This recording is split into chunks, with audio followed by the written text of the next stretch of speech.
So we can try to do all of that. Yeah, it's good to know there is some measures that can be taken. Dr. Viola Ross-Smith, thank you for joining us, and stay with us here on BBC News.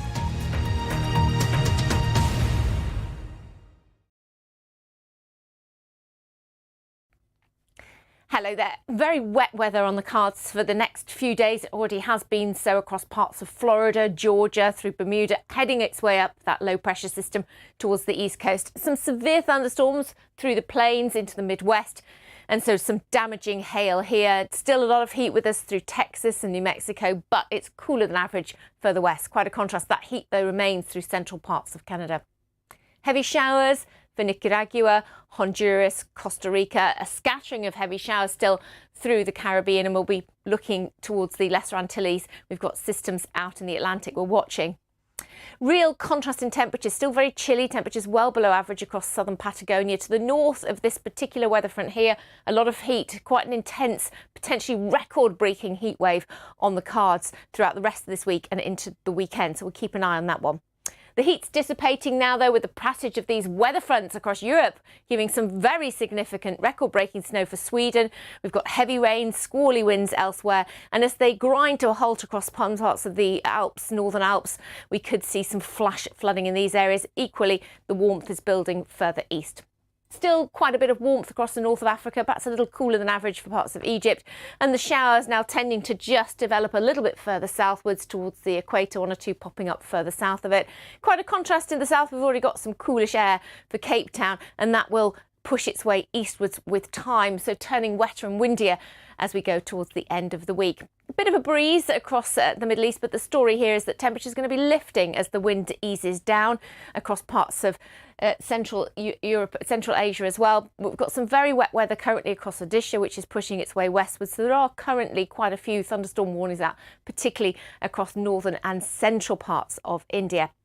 Some heavy rain that's brought a lot of wet weather to Korea. South Korea is pushing into Japan now. We'll also see some further showers for eastern parts of China.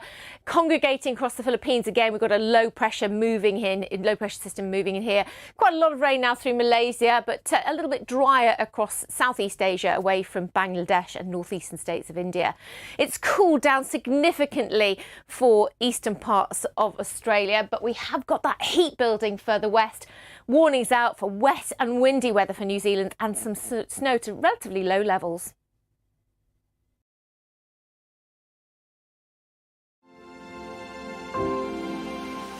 Here in the Maldives, sandbanks like this appear and disappear, and that really influences the way that the people live and adapt. Can you hear the sounds of the wildebeest? It's everywhere, isn't it? 3D sound. Yes. Something you can't get anywhere else. Any kind of weather problems that you can imagine, we got them here. We have earthquakes, we have tsunami. Let's hope we have none of those things today, right? A lot of black people think they cannot go to the water for surfing, and they can do it. Everybody can surf it. Everybody can do it. Everybody can surf. Inspiring travel on the BBC.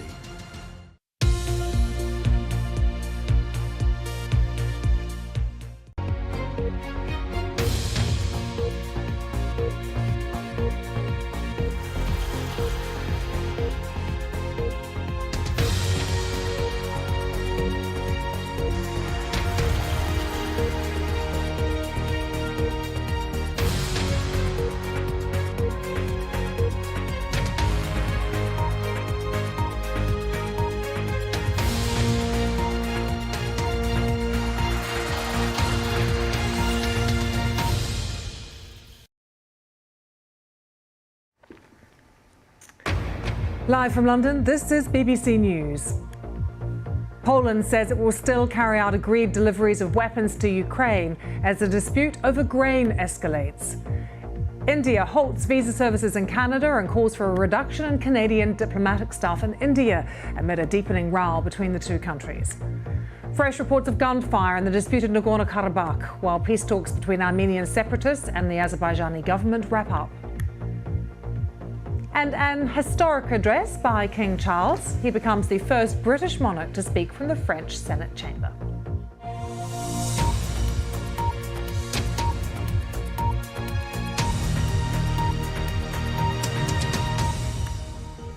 Hello, I'm Lucy Hawkins. Welcome to BBC News Now. 3 hours of fast-moving news, interviews and reaction. The Polish government says it's still carrying out previously agreed deliveries of weapons and ammunition to Ukraine. The statement issued a day after Polish Prime Minister Morawiecki said his country was no longer supplying arms to its neighbour. In a televised address, the Prime Minister has said, "We are no longer transferring weapons to Ukraine because we are now arming Poland with more modern weapons." His comments mark another step in worsening relations between the countries. Poland, along with Slovakia and Hungary, has banned imports of Ukrainian grain. And this has prompted President Zelensky to complain that some countries were only pretending to support the war against Russia. Well, President Zelensky has now arrived in Washington for talks today. It's all part of his huge bid to try and secure more weapons, including longer-range missiles, and to boost Ukraine's forces. The counteroffensive is still grinding on. He has spent the past few days at the UN General Assembly in New York, but he's put up a post on Telegram and said air defence is among the top issues and called for more support for Ukrainian soldiers on the front lines. Ukrainian officials have accused Russia of launching a series of nighttime missile strikes across the country, injuring several civilians. There were explosions in major cities, including Kyiv, as you can see here, and Kherson. The missiles reportedly targeting infrastructure and industrial facilities and also hitting residential areas. I've been speaking to our correspondents on the ground, Adam Eastham in Warsaw, James Waterhouse in Kyiv, and I asked Adam what the Polish Prime Minister has said about arms to Ukraine. Poland at the moment is no longer sending any weapons to Ukraine. And that may be perfectly true because Poland doesn't have any more weapons to send to Ukraine. It's already sent all of its reserves. It sent more than 300 Soviet-era tanks, more than a dozen MiG fighter jets.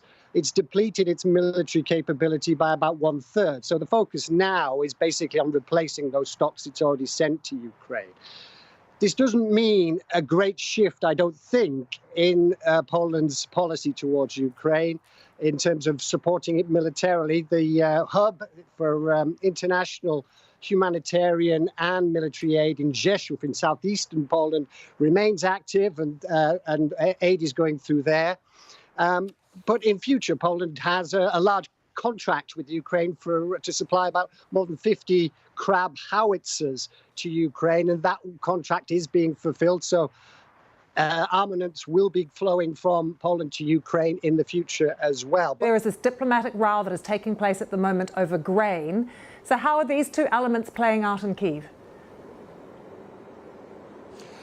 Yeah, Lucy, I think the very notion of Poland winding back on its supply of lethal aid to Ukraine is a serious one for the country. But I think it's certainly being mirrored this side in terms of there being a more conciliatory tone. We're told that farming ministers have agreed a licensing system in Slovakia, for example, another country which is banning Ukrainian imports, where hopefully grain can be delivered once more by Ukraine. So that sets a precedent. So it seems, and also if you look at some of the statements coming out, it seems Poland and Ukraine are keen to kind of work this through. But it is hard to understate how surprising it is, really, given how Poland has been one of the most loyal allies, supporters of Ukraine since the full-scale invasion. These are neighbouring countries with deep historical ties, not least in how they interact with Russian influence. There is history here. So to see this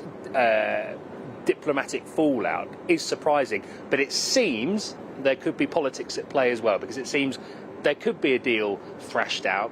And in the words of one opposition MP here in Kyiv, he said, can we wait until after the war before we have a big political row with Poland? And I think that reflects the sentiment among commentators, certainly, who are wondering whether this is the best fight for Kyiv to be picking at the moment. Well, James, while we're talking about Ukraine's allies, let's look beyond Europe to the US, where President Zelensky is today. How important is it for him to continue to try and shore up support from the US at the moment? I don't think it gets any more important than a political visit to the US, because it is America that leads the way when it comes to Western support. It is America that other Western allies look to for political cover when it comes to supplying tanks or fighter jets, for example. And it is America which spends the most by quite a lot. Billions of dollars are continuing to be pledged. For America, it's still only a fraction of its overall military capability. But Ukraine relies on the US to lead the way. And President Zelensky will be all too aware of the presidential elections next year. He will be all too aware of the political fatigue, the skepticism around the US continuing to, in their words, write blank checks when it comes to military help. And what we see from Ukraine's president is adopt a strategy of trying to win over those who have been on the fence at best so far. He is not appealing to existing supporters as much. We saw it in the United Nations General Assembly this week. He is trying to reach those deeper corners where there is more increased skepticism, and what he will be trying to illustrate is progress on the battlefield. Now, while it is limited, in Ukraine's eyes, it is still progress. So I think you can expect him to illustrate that. You can expect him to reiterate his calls for more ammunition. And there's the F-16 fighter jets, which he has not let up on. We are seeing the tide turn. We're not expecting to see them being used in Ukraine this year. But President Zelensky, I think, will be continuing to appeal for more, as well as trying to convey a grateful tone for all that his country has received so far. James, thanks so much for that. Let's just return actually to Adam Easton, who rejoins us now from Warsaw. What is the feeling there, Adam, about how the grain dispute can be resolved? I think the first thing that Warsaw wants is for Ukraine to stop the legal proceedings it's launched with the World Trade Organization. That would be a sign. And the actual agricultural ministers of both countries have been talking this morning on the phone, and they're saying that they're signalling that a solution can be reached. Let's bring you up to date with the deepening row between India and Canada. India has now suspended visas for Canadians. It also says Canada can expect the number of diplomats in the country to be reduced. There was a notice on the visa application portal saying the suspension was due to operational reasons and the situation would continue until further notice. Relations really plummeted this week when Canada's Prime Minister Justin Trudeau said Indian agents may have been involved in the killing of a Canadian Sikh activist shot dead in June near Vancouver. India described the accusation as absurd. But at the heart of all of this are calls for an independent homeland for Sikhs in India, in the northern state of Punjab. It's known as the Khalistan movement. Sikhs form a majority of Punjab's population, but are a minority in the rest of India. There have been calls for an independent state to be formed there for some time, with the movement reaching its peak in the 1980s, when the area experienced a series of violent attacks and thousands of deaths. Despite there being little support for the Khalistan movement in India today, supporters in the Sikh diaspora continue to advocate for a separate state, with calls intensifying in recent years. Our correspondent Achana Shukla gave us this update from Mumbai. India's foreign ministry spokesperson has confirmed that they have temporarily suspended visa applications and visa services in Canada, and they are citing security threats to Indian High Commission and consulates in Canada as the reason for the suspension of visa services in Canada. They have said that this will not affect travel of Canadians to India if they already have valid documents like visas, valid visas or OCI documents, and they can make their travel. But because there is a security threat, and I'm quoting the spokesperson saying that there has been an inaction by the Canadian government against these security threats. That's the reason why the Indian High Commission and consulates in Canada are unable to carry on with their operations. Reason why visa services have been suspended, and this is just another step in worsening ties between the two countries in the last few days after Canadian Prime Minister made a statement linking Indian agents to the killing of a Sikh separatist leader in Canada. India has strongly denied that allegation, calling it absurd.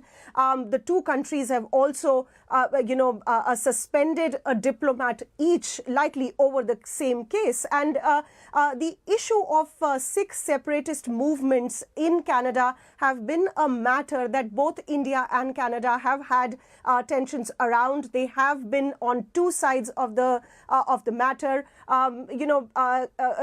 Punjabis, the Sikh population in Canada is the second highest after the Indian state of Punjab and anywhere around the world. And there have been multiple demonstrations in the past around the movement of a separate Sikh homeland called Khalistan. And it's something that Indian government have sharply objected to. This was also a matter that Prime Minister Narendra Modi had raised with Prime Minister Justin Trudeau during the G20 summit. And it had somewhere soured the meeting of the two leaders during the important summit just 2 weeks ago. And just a week before that, Canada had also suspended trade talks with India. So certainly this matter is taking bigger shape and tensions are growing.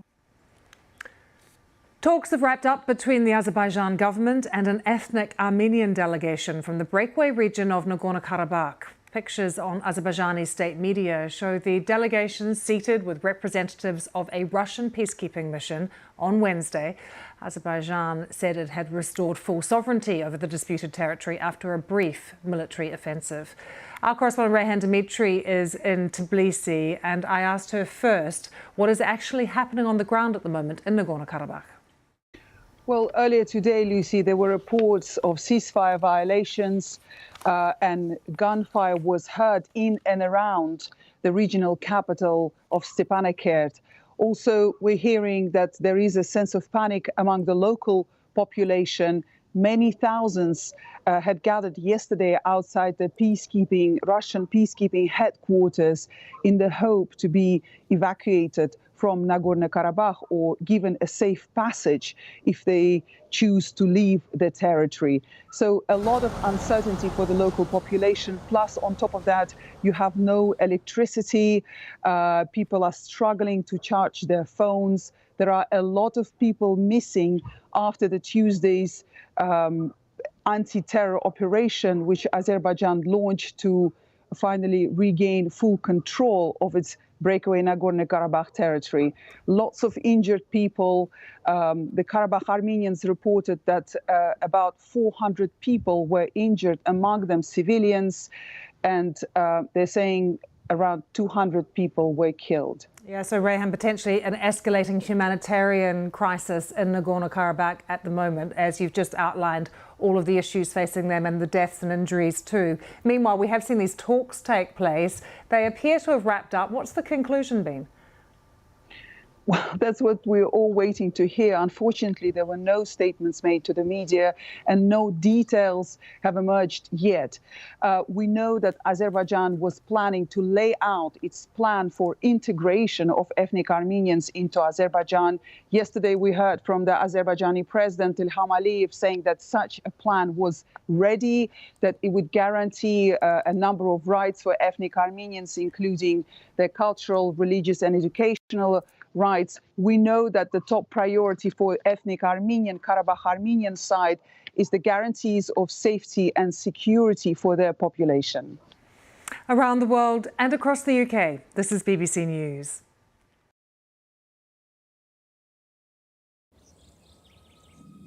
We empower those who act. Those who see the correlation between upswings and downswings. Those who manage risk by meeting each obstacle with a perfectly executed strategy, a measured approach, the right tools, driving accuracy.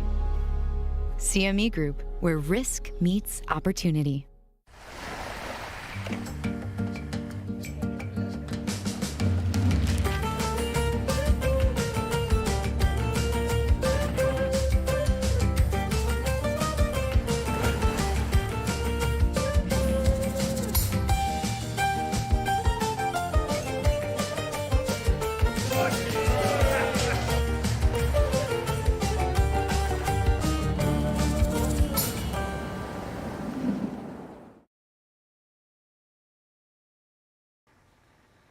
You're live with BBC News. Here in the UK, the Bank of England has announced it's holding interest rates at 5.25%. Today's announcement follows a similar decision by the US Federal Reserve yesterday, which left rates unchanged at a 22-year high. Turkey, though, today is well lifting its main interest rate to 30%. That's an increase of 5 percentage points. The country is fighting double-digit inflation. Last week, the European Central Bank raising its key rate for a 10th consecutive time to 4%. They're now expected to remain steady, though. Mike Ingram is a senior market strategist at Active Trades, and I asked him if he was surprised by the decision here in the UK to leave rates unchanged. Ahead of this rate decision, if you looked at what was priced into the market, they thought maybe a 55% chance of a quarter-point rise. So it was more or less a coin flip ahead of this decision. And if you actually look at the decision itself, we only went through on a 5-4 vote. 4 of the 9 members of the Monetary Policy Committee at the Bank of England still voted for a quarter-point hike. So this we're on hold by the slimmest of margins. As you say, the international context is perhaps in most countries, certainly not Turkey, but in most countries, interest rates probably pretty much at a peak. I think the big question going forward now is how quickly can we expect rates to start falling? Do you think that it was helped by inflation being down 6.7% in August, because there was some surprise when that number came out that there had been a drop? Yeah, I mean, it's a helpful data point, shall we say, although I would point out that going forward, you have recently had a surge in oil prices, and those are probably going to be feeding through into headline inflation numbers over the coming weeks. But yes, I mean, the Bank of England has been a little bit more relaxed about the inflation outlook recently. If you actually look at how markets have, well, early days, but how they've received this Bank of England decision, the gilt market, crucially, has actually been very relaxed by the Bank of England remaining on hold. So it's not perceived at the moment to be a policy error.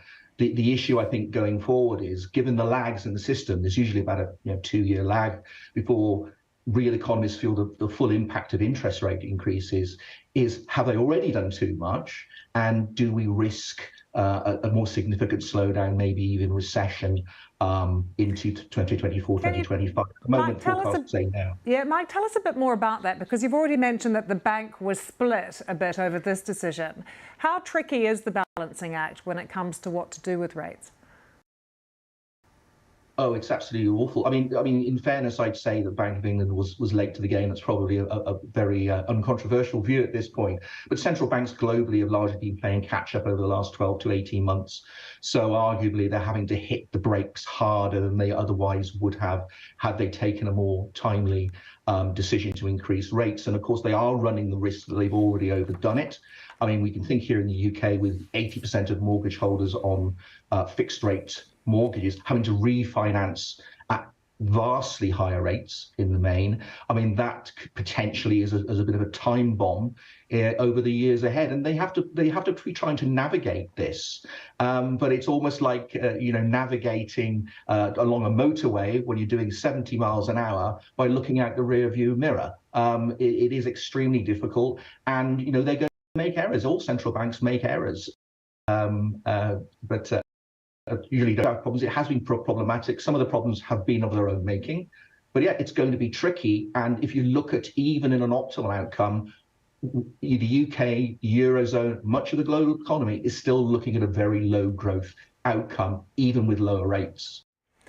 The United States is granting temporary legal status to nearly 500,000 Venezuelans already in the country, and that makes it easier for them to start working. It's been a key demand of democratic officials, with increasing numbers of migrants overwhelming local resources.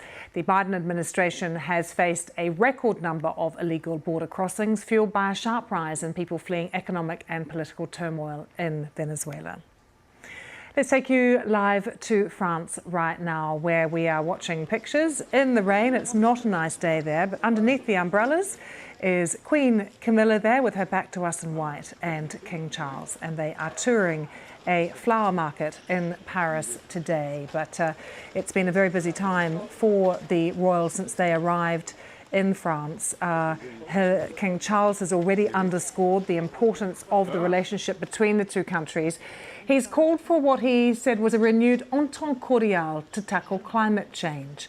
Both countries, France and Britain, hoping the visit will help turn the pages on years of tension that we've seen since Britain exited the EU back in 2020. So King Charles also very passionate about tackling climate change, and that's something that he's been talking about today.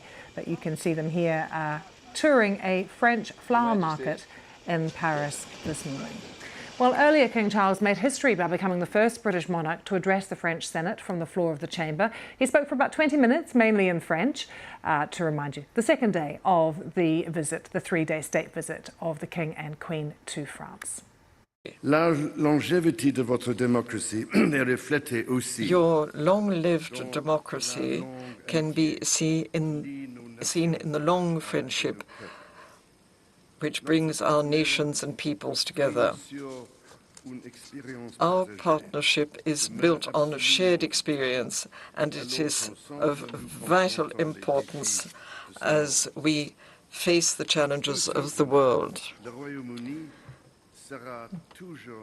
Quite simply, the United Kingdom shall always be one of the closest allies and one of the best friends of France. Yesterday, my wife and I started our visit at the Tomb of the Unknown Soldier. There we commemorated all those who died to defend the freedom which is so dear to our two countries. In the heart of this great nation, we paid silent tribute, standing together in solidarity, side by side with you, as our country stood side by side so often in the past. I was reminded that it was there, at the Arc de Triomphe, 16 months ago, that with characteristic generosity of spirit, you marked the Platinum Jubilee of my beloved mother, the late Queen Elizabeth II. On that occasion, President Macron described Her late Majesty as the golden thread that binds our nations. Let's return you to those live pictures from Paris. It's a very wet day there, which is unfortunate. So you're seeing the outsides of a flower market, and King Charles and Queen Camilla have just been inside. This is a visit being covered extensively by the media in France. Quite a lot of interest there, and there have been pictures on the front page of nearly every newspaper here in the UK today. A lot of them using that phrase, entente cordiale, between the two nations, one I referred to before. Britain and France both calling for this, and also wanting to talk about climate change and how to tackle it. It's one of King Charles's passions, what is happening with the climate.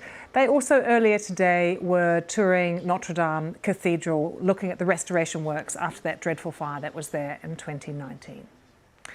A new report has indicated the changing climate is affecting the numbers, distribution and behaviour of migratory birds, including cuckoos and chiffchaffs. Experts at the British Trust for Ornithology say twitchers may see very different patterns among species in the future. Here's our science correspondent Helen Briggs. A key breeding ground for birds close to the River Severn at Slimbridge, and these highly trained experts have a licence to capture and ring the new arrivals, handling them with utmost care. This is a chiffchaff. This is one of our main species, weigh about 6-7 grams. They're migrants, so they'll be going off to North Africa quite soon.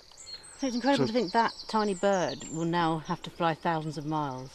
Well, that's right, yes. And will it get much bigger before its flight? No, that's effectively fully grown. It might put on more fat. Lots of birds try and put on fat for energy reserves as they migrate, but essentially that's how big it will ever get. Morris has been ringing birds for 30 years and has seen a lot of chiffchaffs in that time. They're about stable around here, not like their cousin the willow warbler, lesser white throat. We hardly catch at all now, whereas we could rely on seeing them every year. So it's 3JT. The ring is fitted. It's round the leg. We do a gentle squeeze to start with. Details of the bird's age, condition and location are recorded, so if it's seen again, we know where it's come from. All this data, recorded over decades, shows how different bird populations are coping with multiple pressures, from habitat loss to climate change. This is a graph of cuckoo numbers in England. We can see a very clear, steady decline. I think climate change is one of the biggest pressures that all species are facing, but particularly migratory species, because they have to worry about the climate conditions not only where they're breeding, but also where they're wintering and the areas that they're travelling through to get here, which can be thousands of kilometres. With almost half of all UK bird species in decline, some look set to vanish from our shores. There will be winners as a result of climate change and losers, so future generations might not hear a nightingale or see a cuckoo, but there will be other things they see. A bee-eater might become a common species, for example. And by collecting all this ringing data, we can monitor what's going on and mitigate for the human-led climate change that is the major driver behind most of these changes. So as the uplifting sight of wild birds on the wing becomes rarer, the wealth of data gathered by bird ringers has never been more important in conservation. Helen Briggs, BBC News, Gloucestershire. Do stay with us here on BBC News.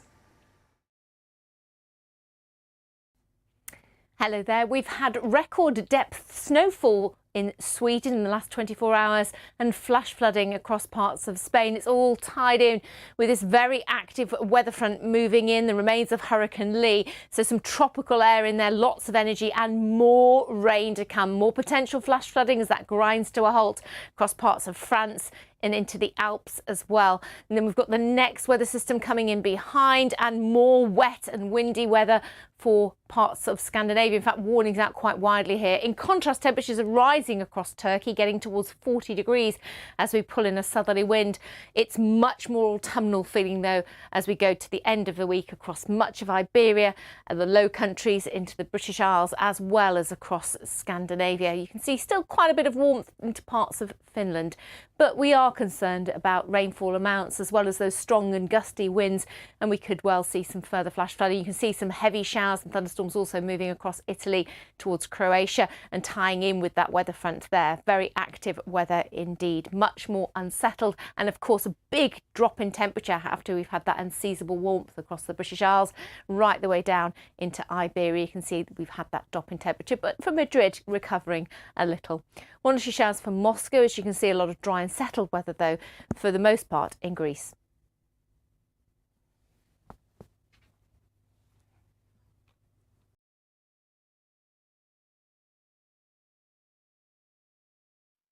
As the sun rises over the Caspian, get ready to embrace the day. Come and listen to the Whispering Sea make the most of Azerbaijan. With its mountainous beauty, just stop for a second. Take in the incredible landscapes. Experience them every way you can. Reconnect with nature. Set your spirit free. Azerbaijan. Take another look.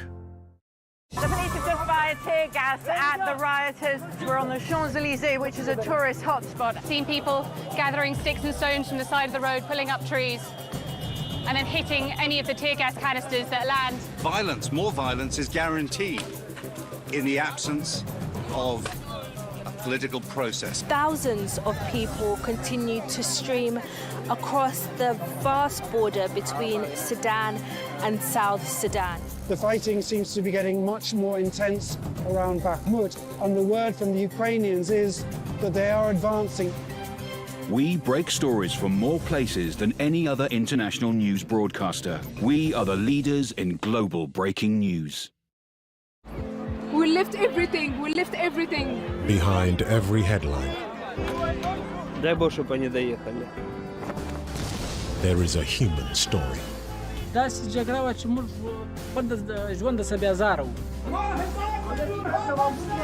is our world. History is important. A true sense of belonging. It's a living culture. A series of documentary films that reveal the human drama at the heart of global events. When you allow a country to take away one of your rights, you give that same country permission to take away all of your rights.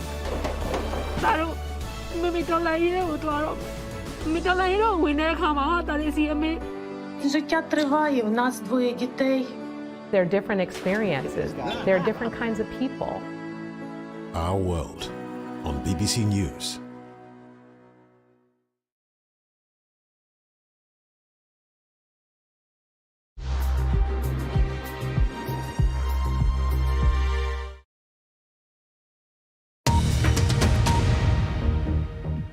This is BBC News, the headlines. Poland says it will still carry out agreed deliveries of weapons to Ukraine as a dispute over grain escalates. India and Canada's worsening relationship. India suspends visas for Canadians and warns diplomat numbers are likely to be cut. Fresh reports of gunfire in disputed Nagorno-Karabakh while peace talks between Armenian separatists and the Azerbaijan government wrap up. And King Charles's historic address, he becomes the first British monarch to speak from the French Senate chamber.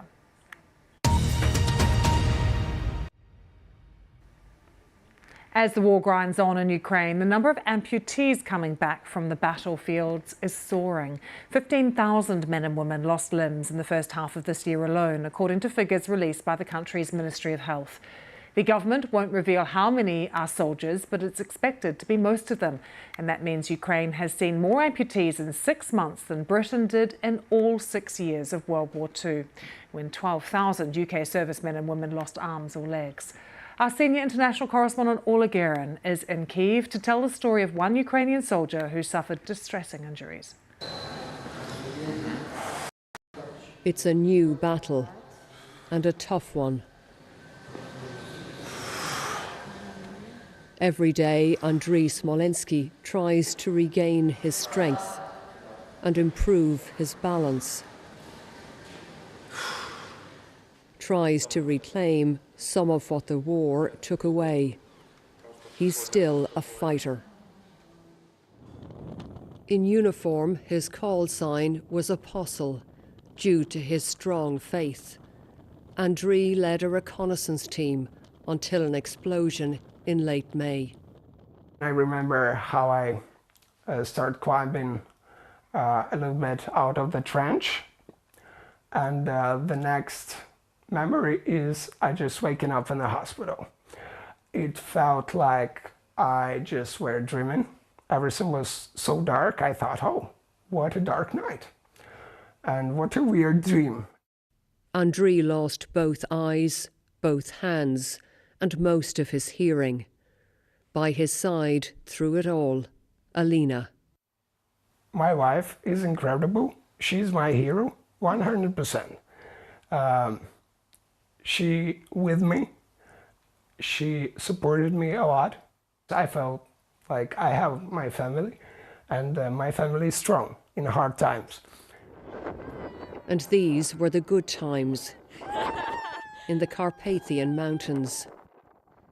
The couple married 4 years ago this month and are bound together now more than ever.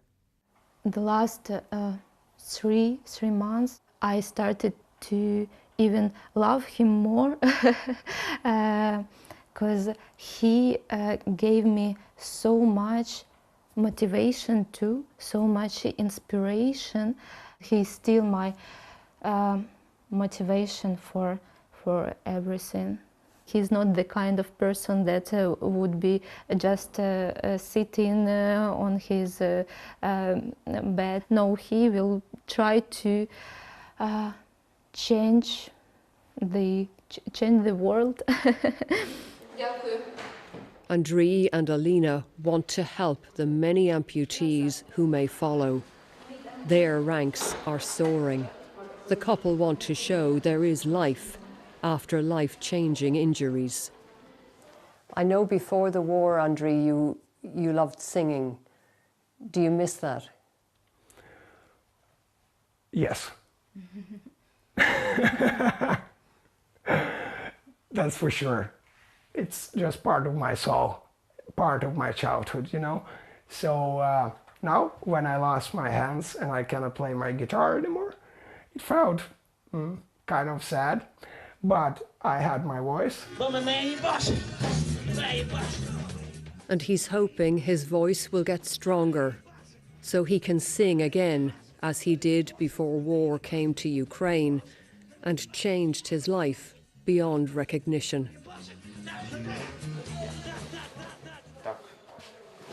Four months and 20 operations later, Andriy says the hardest thing is not his injuries, but that he wasn't able to finish what he started and free his country. Orla Guerin, BBC News, Kyiv. Incredibly powerful piece from Ola and her team in Ukraine. We're going to be hearing more from her tomorrow. They're called online frenzies, posts on social media that encourage disruption and disorder in the real world. A BBC investigation has found they're being driven by the social media app TikTok. Former employees say TikTok isn't tackling the issue for fear of slowing the platform's growth. BBC Verify's Mariana Spring has been looking into it for us. Like everybody else on TikTok, I'm obsessed with this Idaho murder case. What connects false accusations of murder in the US? 4 students were brutally stabbed to death. Amateur sleuths turning up in a British town, and antisocial behaviour and vandalism in UK schools. The answer is they are all examples of TikTok frenzies identified by the BBC. When you post a video on TikTok, it can be pushed to users everywhere on the For You page at a speed and scale that doesn't seem possible on other social media platforms, creating a frenzy of posts. Former employees and creators have told me how this design means people are seeing videos they normally would not see and being incentivised to behave in a harmful way to produce more popular content. The search for mum of 2, Nicola Bulley, continues 8 days after she went missing. Nicola Bulley's disappearance earlier this year shocked the UK. An inquest ruled the 45-year-old died by accidental drowning, but conspiracy theories exploded on TikTok, with police saying it interfered with the investigation. Hello. Hi. Lovely to meet you. Heather ran one account, racking up millions of views posting about the case, having never shared content like this on TikTok before. In one video, she falsely suggested footage of Nicola leaving the house on the morning of her disappearance was really her friend Emma. It received 3.6 million views. Whenever you post something and it gains traction, TikTok will send you little emails of encouragement telling you that you've received this many views, you're a hit. If you post something and you receive a lot of positivity from it, I think that can definitely change your behaviour, whereas before you might not have had that level of empowerment or entitlement. Heather seemed to really regret becoming caught up in this frenzy, and she told me that without TikTok, she just doesn't think she would have participated in this way. When you're seeing video after video after video of the same content on the same topic, it's very easy to just think, well, I can join in on that and I'm just another person. I've had to remind myself these are other people's lives, and it's not just a video that's going to go nowhere. It's potentially going to blow up in your face, and then you are accountable. Lucas, not his real name, is one of several TikTok ex-employees I spoke to for answers about these frenzies. It grew so fast that they couldn't possibly keep up with or predicted every single way the app was going to go. And in general, they don't want to. They don't want to stand in the way of entertainment growing quickly on their platform. It's about money. The more users they have on the platform spending more time watching videos, they can sell more ads, sell them for a higher price. It's probably the most addictive platform that we've encountered yet, and I think that's a real danger, especially because of how young the audience is and how impressionable they are. TikTok told the BBC, our platform reflects conversations happening up and down the country and in the media. Our recommendation system is designed to prioritise safety, suggesting a range of content, proactively interrupting repetitive patterns, and reducing the reach of videos containing unverified information. Prioritising safety is not only the right thing to do, it makes business sense. Speaking to ex-employees and users, it seems that these frenzies are difficult to keep up with, and it's hard to know when and where the next one will happen. Mariana Spring, BBC News. And Mariana was in our newsroom just explaining more about the real-world impact of these online frenzies. As part of this investigation, I looked into 4 incidents of frenzies in particular, where TikTok appeared to be driving disproportionate engagement to these topics, and that was then connected to harmful behaviour offline. So just earlier, you heard about the disappearance of Nicola Bulley here in the UK and the frenzy on TikTok around that. But also there were these murders in Idaho, Moscow, a place actually I hadn't heard of before in the US, before it popped up on my TikTok feed. And my TikTok feed was absolutely inundated with it. 4 college students lost their lives during a kind of horrible attack at their student home. 2 roommates survived. And again, a similar frenzy like the Nicola Bulley case unfolded in that situation, with people even turning up at the scene, false accusations of murder, and witch hunts, effectively, of people who they accused of being involved in this. And then I also looked at the way that TikTok and these frenzies can further inflame situations that are already unfolding. Think back to those riots that happened in France violence that started after a teenager was shot dead by police back at the start of the summer. The riots that ensued, would have happened without TikTok. But what I heard from speaking to TikTok users, and then also from speaking to mayors, officials, and other people who were seeing this, one mayor in particular in a town called Viry-Châtillon, is that the level of violence seemed to be kind of more intense, more extreme than they'd experienced before, and that this seemed to be spreading to unusual places. And that was put down by these users and by this mayor to TikTok. They feel as though TikTok allowed it to spread in this way and to escalate, with users wanting to participate, one-up each other, and show how they could set fire to a bin and then set fire to a bus, and it could kind of reach these whole new levels. So it's one of those things where I just keep spotting kind of more and more frenzies that are unfolding and occurring, and it's been really important to kind of speak to particularly former staff, people who worked at TikTok, as well as users, for answers about what's really happening and how this happens on TikTok because of the way it's designed and its algorithm. Marianne Spring there. Let's just take you back to Paris, because we're closely following the state visit of King Charles and Queen Camilla. It's day 2 today. A little bit shaky, the camera, but you can see the crowds who have gathered to see King Charles. They've all got their camera phones out, snapping away. We've just seen Charles and Camilla in a central flower market in Paris, and one of the reasons they went there, they not only both love gardens and horticulture, but the flower market is named after Charles's mother, the late Queen Elizabeth. So a poignant moment for the King and the Queen in Paris. But they're shaking hands and with the crowd, and we understand they are then making their way to Notre Dame Cathedral. You'll remember there was that really bad fire that devastated the cathedral back in 2019. And there have been restoration works that are going very well, actually, at the cathedral underway. French President Emmanuel Macron and King Charles have often shared correspondence and thoughts about the restoration of the cathedral. King Charles, well known for his love of architecture, and the restoration of the cathedral is a promise that President Macron has made to the people of France. Let's return now, though, to our top story. The Polish government saying it's still carrying out previously agreed deliveries of weapons and ammunition to Ukraine. That's after the country's prime minister said it was no longer supplying arms to its neighbour and was instead concentrating on its own defence. We can speak to Mikhail Baranowski, managing director of the German Marshall Fund East in Warsaw, who joins us now.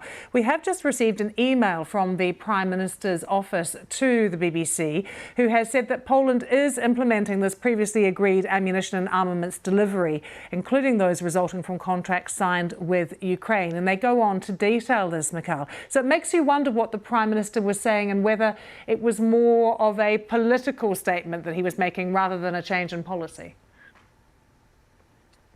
That's exactly my analysis as well. This was very much a political statement, sort of in the context of deterioration in Polish-Ukrainian relations, related to the grain blockade on one side, debacle, many could say. Poland has given Ukraine a really tremendous amount of weapons, including over 330 tanks, MiG airplanes, ammunition. So this is all true, and we have also, as a country, pretty much given Ukraine everything that could have been given at this point. But Prime Minister's words suggested some kind of change, and I think this was meant to be a signal both domestically in our election campaign that is going on before the parliamentary election, and also a warning sign to the Ukrainian government. So the choice of words and then the follow-up by the spokesman of the government and the email that you have received is cohesive message of well, watch out, because what's going on diplomatically might spill over also on security and defense. And I think that's actually quite dangerous territory.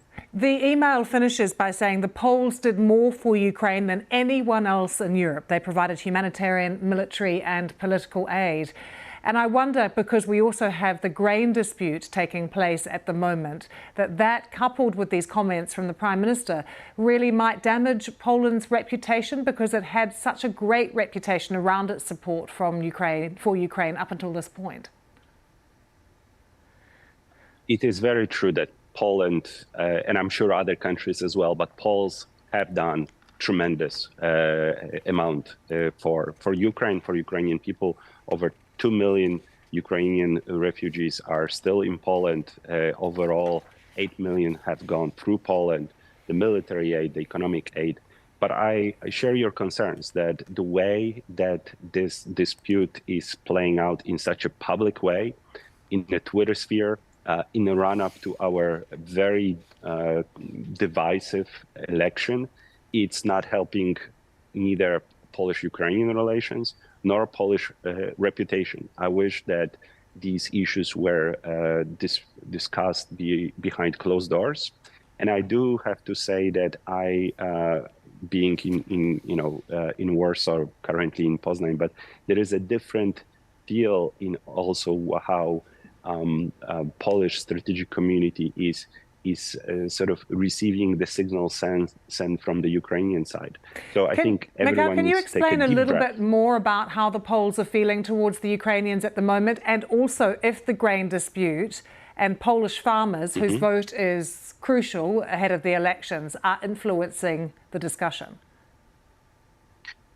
So we certainly would not be in a place we are right now if there was no election campaign that both the government is fighting for its survival and its the opposition is right behind them. We would not have this such a public dispute. That's very clear. Now, the public, we have this saying of sort of doing your laundry in a public way is seem to be going on also on the Ukrainian side, or this is at least the perception in Poland.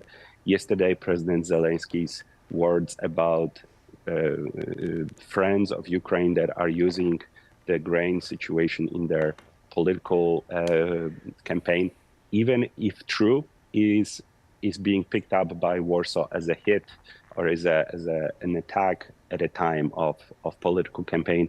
So again, this has become way too public, way too emotional, and of course it's happening both during the Ukrainian counteroffensive and our election, which is just not a good time to have public dispute between such close and dear allies. Mikhail Baranowski, thank you very much for joining us.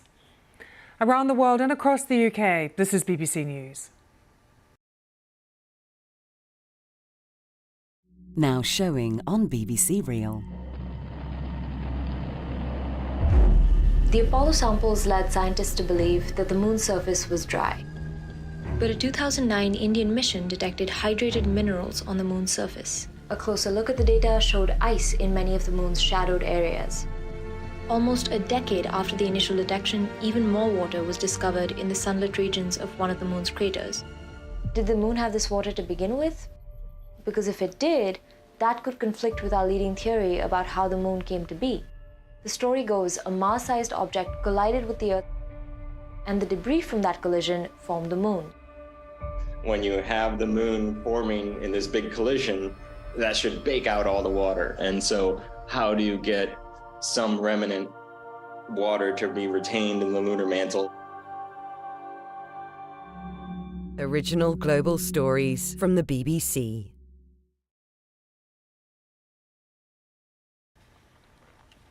You're live with BBC News. Let's return now to Paris, where King Charles is continuing his state visit to France. He is with Queen Camilla. The King and Queen have just arrived at Notre Dame Cathedral. So let's cross over now to Lewis Vaughan-Jones, who is there. Hi, Lewis. Hi Lucy, thanks so much for that. Yes, there are very different views of Notre Dame Cathedral these days, and you can see the scaffolding, the cranes, the rebuilding, the painstaking rebuilding operation of this national monument, symbolic of course of so much of Paris we've seen right around the world. 2019 was the fire that destroyed so much of it, and the rebuilding work has taken a keen interest. Well, King Charles has taken a keen interest in that rebuilding work, particularly the craftsmanship that's involved in lots of the techniques, from the stonemasons to the woodwork to rebuild it. So it's something that the King has mentioned, and as you can see these live pictures now, just happening, 400 or 500 yards away or so from our live position here. You can see they are meeting firefighters that were involved in trying to contain that fire at the time. 500 firefighters involved in all. They did manage to save large parts of the cathedral, but the damage done was still pretty substantial. So this is a moment in this state visit that King Charles has mentioned a couple of times in his words, and something that he's very much taken a keen interest in. So here he is with Queen Camilla and Emmanuel Macron and his wife Brigitte Macron speaking to firefighters, and we know they will also be speaking to craftspeople, some of the people involved in this day-to-day work of rebuilding Notre Dame Cathedral. As for when it's finished, well, it was 2019. Of course, when it happened, when it started, expecting it all to be done and finished and rebuilt by the end of next year, December 2024. So a very long and delicate process. And it's these kind of details that I'm sure King Charles knows already, but he will be finding out more about the detail of the restoration work as well as the events of that night in April 2019 when the fire took hold up there in the attic and destroyed so much of the wooden beams, of the lead supports underneath, and so much damage was done. And these are pictures of the fire, and you can see things falling there. One spire completely destroyed. We're told 750 tons or so of stone and lead collapsing down, enormous amounts of damage done. Lots of the artifacts and art inside were saved. They were managed to get out of the structure and the building before the fire did too much damage to them. But as for damage to the structure, very, very considerable.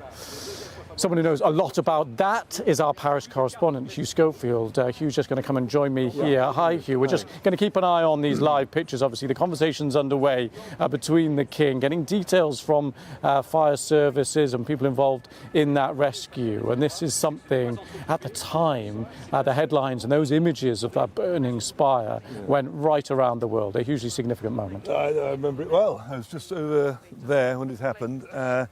By chance, I was cycling to the office when I heard it and on the radio, because I was illegally listening to the radio as I cycled, and came over, and even before it had really caught, and when no one was really watching, I was on the south bank here, and you could see the fire just getting more and more intense on the roof. It was, it was a roof fire, essentially. And then this cataclysmic culmination when the spire toppled down, and the crowd, which by this point was much bigger, of course, gave out this collective gasp. I mean, it really was something which was an abomination to see. It was cataclysmic. It's extraordinary in those moments, isn't it? How those buildings and those national monuments seep in and become really something else, take on a significance above and beyond just the bricks and mortar. We said it a lot of the time, and it was worth repeating. The Notre Dame de Paris is more than just a symbol of Paris. I mean, it's been there, the oldest part of Paris. That is the oldest part of Paris. Right. That's where it all began. Lutetia, before the Romans even came, it was there. There was probably a pre-Christian place of worship there, and then the Roman place of worship, and that island was where it all began. And so, for not just generations, but for millennia, it has been the heart of the city, and the bells of Notre Dame would ring out when at any national emergency or city emergency. So yeah, I mean, it was and remember at the time it wasn't clear that it was just going to be confined to the roof. I mean, people really, I mean, in retrospect, you can see obviously it was the woodwork that went up, but I mean, we now know that with sufficient heat, the stones themselves and the cement between the stones could have started to crack, and we could really have lost the building. So it was a tremendously emotional moment. Indeed. Right, Hugh, let's just take a pause. I don't know how close the microphones are there. Let's just take a quick listen in for a few seconds just to see if we can hear what's happening. Everything they can to repair it, but nonetheless it was awful. Mais le troisième sentiment, mission accomplie et pas de mission blessés. accomplished in the sense there was no injured. Nobody was injured. Votre Majesté, j'ai terminé. Merci, mon général. Merci, mon général. Merci beaucoup.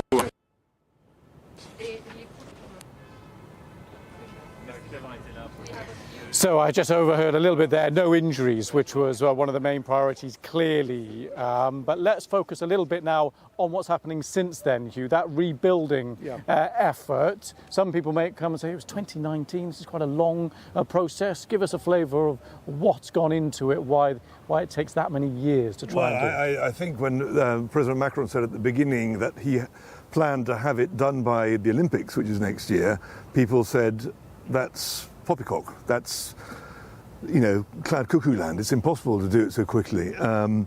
But thanks to a great national effort, a lot of fundraising, a lot of donations, of course, a huge amount of money has come from private sources. Donors in the world of business have been very ready to put forward their contributions. And, a huge collective effort. I mean, it's one of those moments when the French state, very powerful state, really comes into its own. And as you can see, it really is nearing completion in the time set. What's happening there? That doesn't look near completion. No, it is. No. Underneath the scaffold. What you see there is the end. I mean, that's right. Going up week by week, what you see in the middle there, and that's the spire going back up. And so by October, I think, this year, we should start seeing the spire emerging. And so let's just be absolutely clear on that. So you have the spire on the left intact, and on the right-hand side there, the scaffolding. So that has been at a lower level and been building up and up and up. The spire that fell, the steeple that fell so dramatically in the middle of the was in the middle of where the scaffolding is now. Right. And that scaffolding is there in order that in the middle of it, the spire can be recreated and it will reach up to its, exactly the same point as it was before, because it's all being done as was. And the roof has been done, and it's still going to be some months, but it really is, I think, entering the last phase. The tragic news in all this, of course, as the King referred to yesterday, was the death just a month ago in a terrible accident in the Pyrenees of General Georgelin, who was the military man in charge of all of this, and quite unexpectedly and out of the blue, he was killed in this terrible accident. And he was very much the man who everyone recognised as having helped organise this very rapid reconstruction. That's really interesting. And King Charles, clearly, given his interests and his background, has always had a passion for craftsmanship and those kind of the stonemasonry, the woodwork, and we're told that that's exactly what he will be hearing from people involved in the rebuilding over there now. That kind of artisan craftsmanship that is so valued by King Charles, is that passion shared by people here in France and certainly, of course, people involved in the project? Completely. There's he referred in his speech yesterday to the fire in Windsor 30 years ago, and he's obviously in his own mind he's drawing a parallel between the two. And that was when the Great Hall in Windsor was partially destroyed by a fire, much the same circumstances. And it meant that the resources of British craftsmanship had to be drawn on then to recreate that, with some French help. And in the same way, what's happened here is drawing on French resources, which are there, and you don't see them very much. Obviously, it's not in the modern world. They're secondary. They're not driving the economy, but they're there, and it's very important that they can be called on in moments like this. And it's a great showcase, of course, for the. And he's also interested in history, King Charles. One thing I want to mention. I wonder, has it occurred to him that one of his ancestors from way back, King Henry VI, was crowned King of France in that very cathedral, 1430. Not a lot of people know that. That's excellent historical fact to end on, Keith. Thank you very much for that. Appreciate it. So as we've been seeing the live pictures there come in and out, this part of King Charles's state visit is very much focused around Notre Dame. Over my shoulder, a couple more events still left after this. A round table with business sustainability, the focus. And then tomorrow it will be on to Bordeaux for the third and final day of King Charles's state visit. Lucy.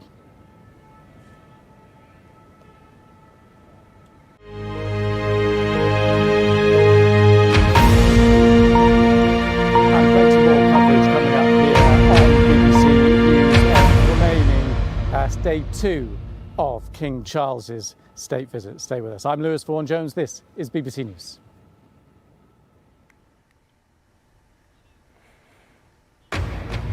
Live from London, this is BBC News. 5 people in Britain are to be charged with spying for Russia. The 3 men and 2 women are due to face court on Tuesday.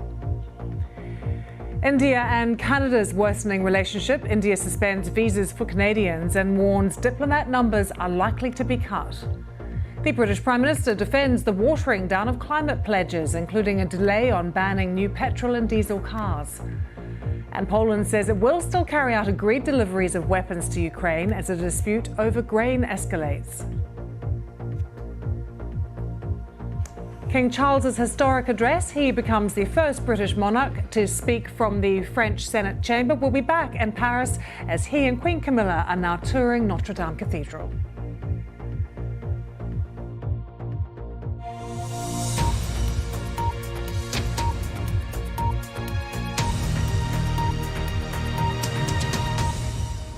Hello, I'm Lucy Hawkins. Welcome to BBC News Now. We have some breaking news to start with this hour. Here in the UK, prosecutors have authorised a charge of conspiracy to conduct espionage against 3 men and 2 women suspected of spying for Russia.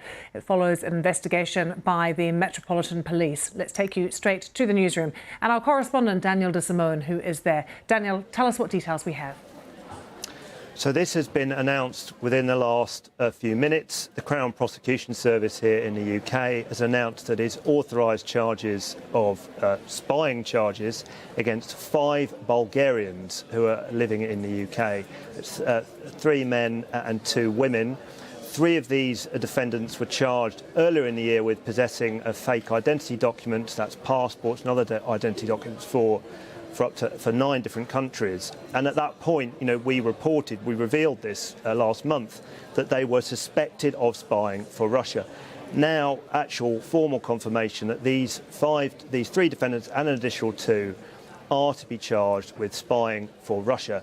They are suspected of being an operational spy cell operating out of the UK, but also going into Europe. It is alleged that they conducted surveillance on targets. One of the defendants, Mr. Orlin Rusev, is alleged to have been running the operations from the UK, that he was also alleged to have been responsible for creating some of the fake passports that the police allegedly found in a couple of properties they searched earlier in the year. This is an unusual case. We don't often get cases like this. These defendants are going to be, they're going to appear in court next week in London at Westminster Magistrates Court, and we'll hear more details then. But we are providing more details now for the first time. We are saying they are accused of being an operational spy cell in the UK and abroad into Europe. Daniel, how much detail do we know about the lives that they led here in Britain? Well, we know a fair bit about 3 of the defendants because they were charged earlier in the year. They were charged in February with these passports offences. And then we reported that for the first time last month. We reported quite a lot of detail about those defendants and their backgrounds. The 2 additional defendants who we've learnt about for the first time today, we don't know a lot about them yet. The 3 that we do know about, Mr. Orlin Rusev, he had a property in Great Yarmouth in Norfolk. He was a businessman who came to the UK in about 2009, worked in a financial services company. He then also had a company that he wrote about online on his LinkedIn profile that he said was involved in interceptions of communications. So he had like a technical background. The other 2 were living as a couple. That's Biza Jambazov and Katrin Ivanova. They lived as a couple in a series of suburban properties in the UK. He told neighbours that he worked as a driver for hospitals. She worked also in a healthcare job. And they actually ran like a community organisation for Bulgarian people in London, which provided sort of lessons on English and advice on how to settle in the UK. Daniel, thanks for those details, and we'll have more on the story throughout the day. But let's update you now on the deepening row between India and Canada. It is worsening by the hour, with India now suspending visas for the Canadians. It also says that Canada can expect the number of diplomats in the country to be reduced. A notice on the visa application portal said the suspension was due to operational reasons, and the situation would continue until further notice. An Indian Foreign Ministry spokesperson said the visa services had to be suspended because, as he said, India's High Commission and consulates in Canada face security threats. Well, at the heart of this issue are calls for an independent homeland for Sikhs in India's northern state of Punjab. It's known as the Khalistan movement.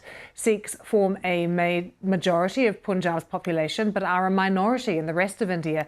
There have been calls for an independent state to be formed there for quite some time, with the movement reaching its peak in the 1980s, when the area experienced a series of violent attacks and thousands of deaths.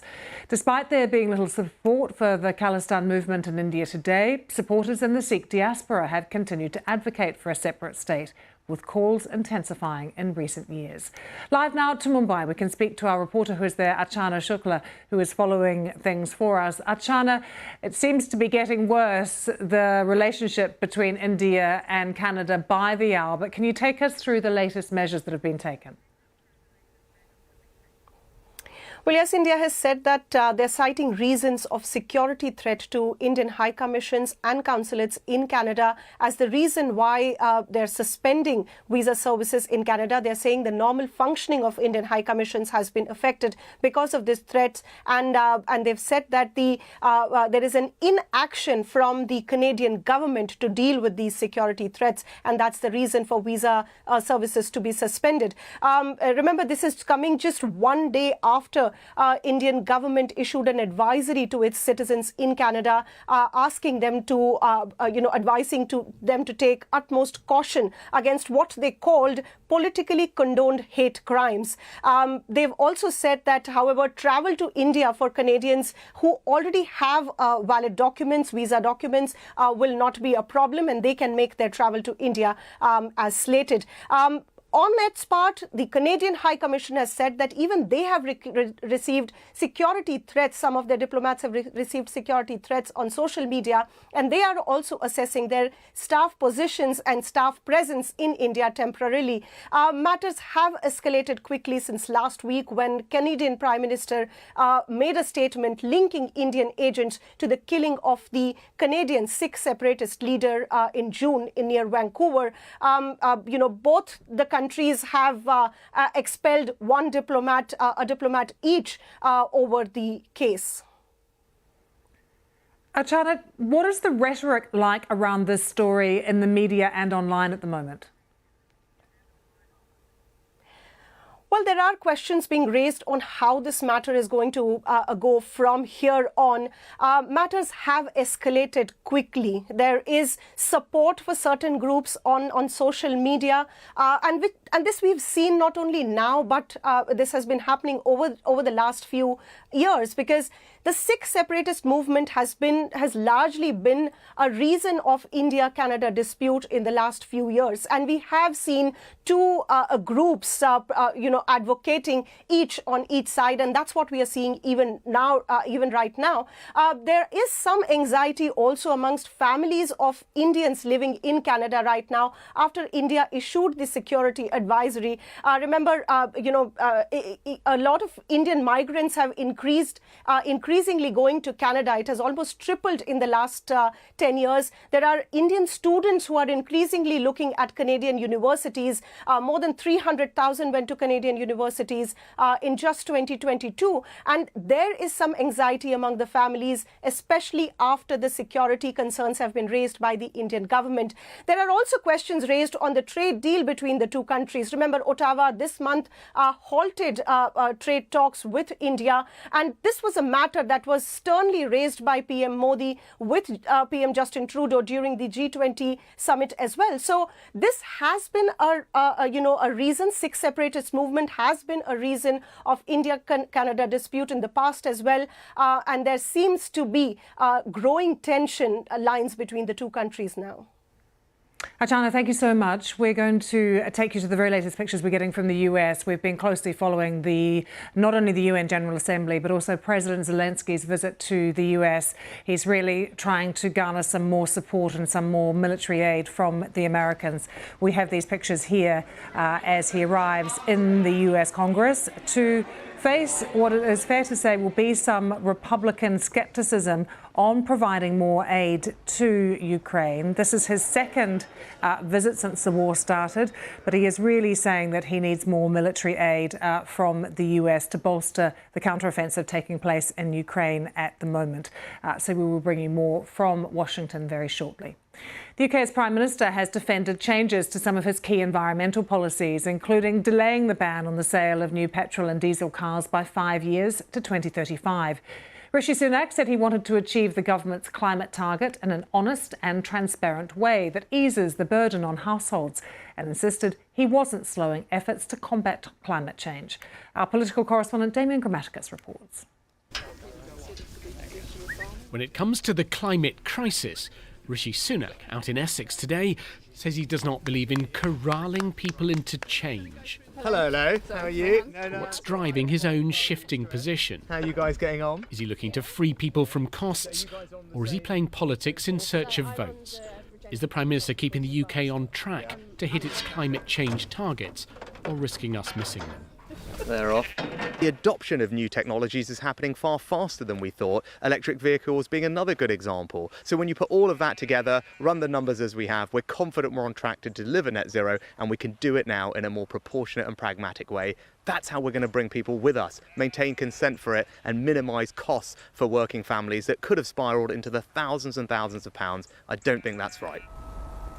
When it comes to cars, Mr Sunak has pushed back by 5 years to 2035, the date when any new vehicle you want to buy will have to be electric or hybrid, not diesel or petrol only. And in homes, he's relaxed the dates when anyone replacing an old boiler would have to use newer technology, while landlords won't have to improve the energy performance of rented properties. The UK has legally binding targets to hit every 5 years for reducing emissions. What worries the man watching over those is since the last one was made, we've already been slipping back. We've had a failed auction for offshore wind, and now a step back from some of the key policies that the Prime Minister announced yesterday. That is going to make it harder to hit the 2030 goals. Now, we're going to go away and do the numbers on that, but the key thing is that those goals still remain. The Prime Minister recommitted to them. So I would say that the wishful thinking here is that we have not got a policy package to hit the legal targets that this country has set in law through the Climate Change Act. And relaxing target dates could be counterproductive. Ambitious dates, many believe, incentivise companies to invest, to increase production and make things like new cars cheaper. The government has pulled the rug from under their feet. I want Britain to be the best place in the world to invest, to start and grow a business. But when the government flip-flops and changes its mind all the time, it's very difficult for businesses to make those investments. Some polls suggest support for measures which come with costs, like the shift to electric cars, is lower among those who might vote Tory. Mr Sunak may be hoping to tap into that vein, but others think action is needed on climate change, so it's a risky change of tack. Damien Grammaticus, BBC News, Westminster. Interest rates in the UK have been left on hold for the first time in nearly 2 years. They remain at 5.25%. And it brings to an end 14 consecutive rises, which began in late 2021 and were designed to curb inflation. Today's Bank of England decision follows the unexpected slight fall in the inflation rate yesterday. The governor of the bank said he expects that trend to continue, but cautioned that he's watching to see whether future rises may be needed. Here's our economics correspondent, Andy Verity. At this shared workspace in Brixton, South London, what higher interest rates mean for young people like Paige is fewer landlords entering the rental market and more selling up as their mortgage costs jump and rents rise rapidly. After her landlord sold, she's given up finding a decent home to rent and moved back in with her parents. With the competition out there and what you get for your money out in London, it just wasn't worth it.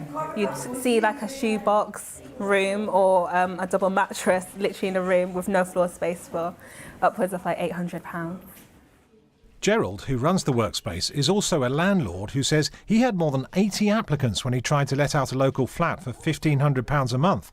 The trouble for him was the mortgage payment had jumped in the past 2 years from around $550 a month to more than $2,000. The only way to raise the rent by that much is to let it out on Airbnb. It's a shame that we lose a property on the market that could be serving our local housing needs, and now having to offer it to foreigners who are here on holiday. Today, the Bank of England decided to hold its official interest rate, the first time it's done that since 2021, after 14 hikes in a row. What's changed the picture for the Bank of England is this week's figures showing that the cost of living was rising a bit more slowly than most expected.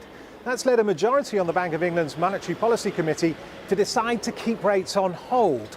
They're hoping that the rate rises they've already made will bring inflation back down to 2% over the next 2 years.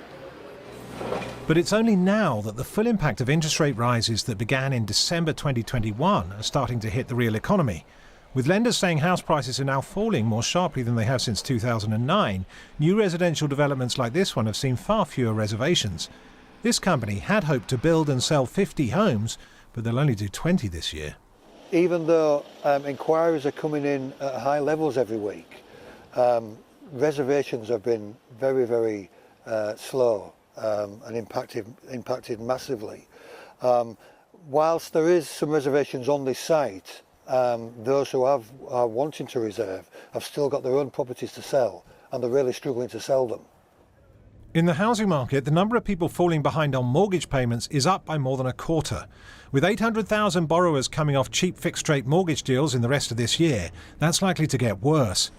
From now on, the Bank of England's likely to continue to be cautious about raising interest rates further. Andy Verity, BBC News. It's not the only interest rate decision we saw today. In Turkey as well, we had a rate announcement. They have lifted their main interest rate there by 5% up to 30% now. So an increase of 5% to 30%. Turkey, you'll know, is fighting double-digit inflation at the moment, but the numbers from there are staggering. And just to also put some things into context, last week the European Central Bank raised its key rate as well for a 10th consecutive time to 4%, and they are now expected to remain steady. We have some breaking news to bring you around the media mogul Rupert Murdoch, one of the richest men in the world, valued at about $18 billion.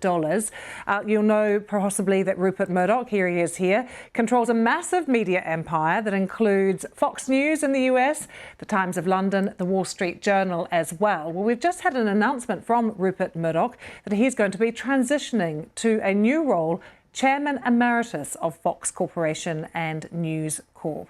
So he is transitioning from his role as Chair of Fox Corp and Executive Chairman of the News Group into something called the Chairman Emeritus of Fox Corporation. So he has said he's in good health. He's going to make the transition in November, and his son Lachlan will become the sole chairman of both companies. Around the world and across the UK, this is BBC News. Let's look at some of the other stories making the news. COVID lockdowns have caused a seismic shift in the way that parents view school attendance. That's according to a report by the public consultancy Public First. It says a significant number of parents are taking children on holiday during term time, with those breaks now being seen as socially acceptable. The cost of living crisis is also thought to be a factor behind low attendance. A BBC investigation has found that the social media app TikTok is driving intense online engagement, which in turn encourages antisocial behaviour. The analysis reveals disproportionate numbers of shares, likes and comments on some topics that then lead to disruption in everyday life.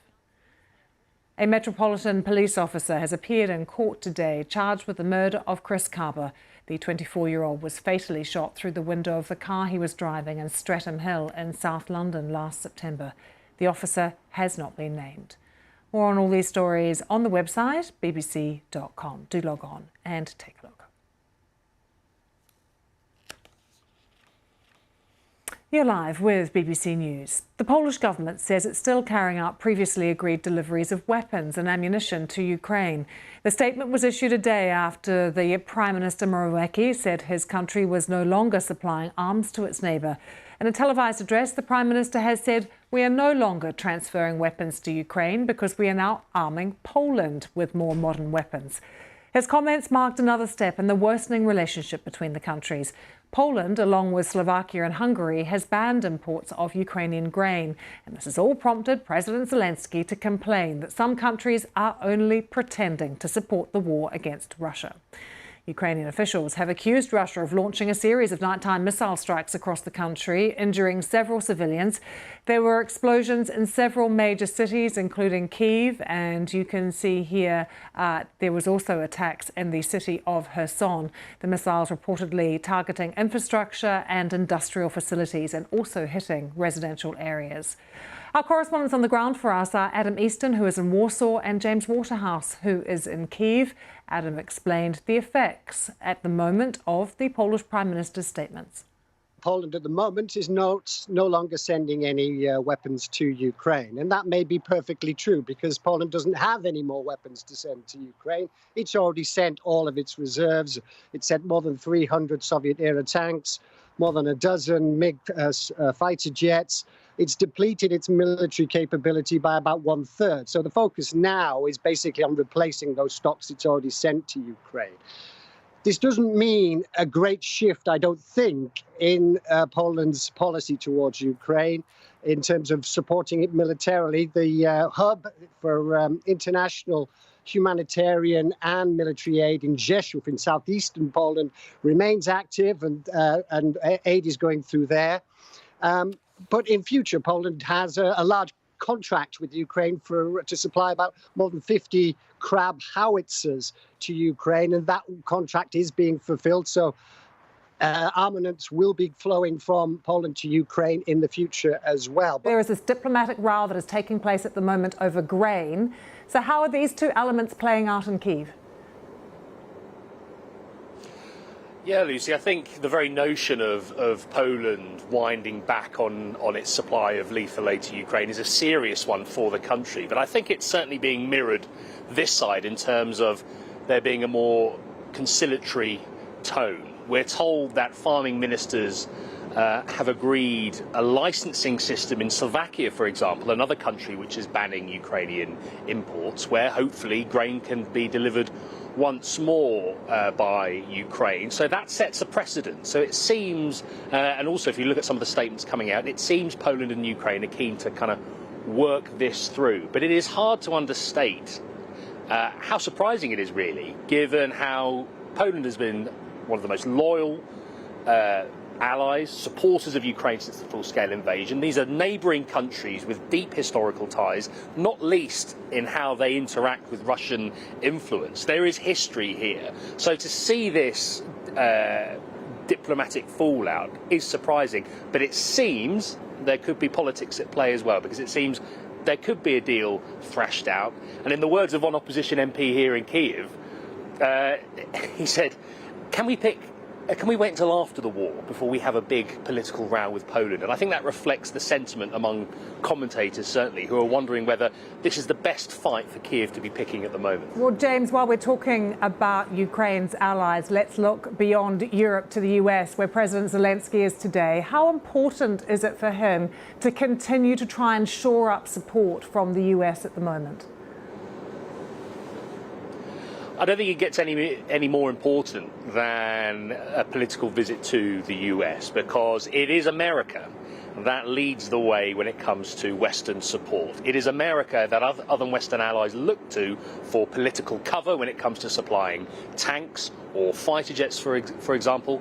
And it is America which spends the most by quite a lot. Billions of dollars are continuing to be pledged. For America, it's still only a fraction of its overall military capability, but Ukraine relies on the US to lead the way, and President Zelensky will be all too aware of the presidential elections next year. He will be all too aware of the political fatigue, the skepticism around the US continuing to, in their words, write blank checks when it comes to military help. And what we see from Ukraine's president is adopt a strategy of trying to win over those who have been on the fence at best so far. He is not appealing to existing supporters as much. We saw it in the United Nations General Assembly this week. He is trying to reach those deeper corners where there is more increased skepticism, and what he will be trying to illustrate is is progress on the battlefield. Now, while it is limited, in Ukraine's eyes, it is still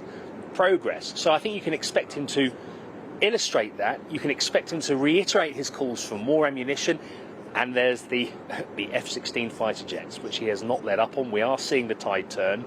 We're not expecting to see them being used in Ukraine this year. But President Zelensky, I think, will be continuing to appeal for more, as well as trying to convey a grateful tone for all that his country has received so far. James, thanks so much for that. Let's just return actually to Adam Easton, who rejoins us now from Warsaw. What is the feeling there, Adam, about how the grain dispute can be resolved? I think the first thing that Warsaw wants is for Ukraine to stop the legal proceedings it's launched with the World Trade Organization. That would be a sign. And the actual agricultural ministers of both countries have been talking this morning on the phone, and they're saying that they're signalling that a solution can be reached. Adam Easton and James Waterhouse there. Just to remind you of the breaking news that we have this hour, and we have a full report for you on the website, that 5 people are to be charged in the UK with spying for Russia with conspiracy to conduct espionage. The Bulgarian nationals are accused of conspiring to gather information which will be useful to an enemy between August 2020 and February 2023. Stay with us, the business is coming up.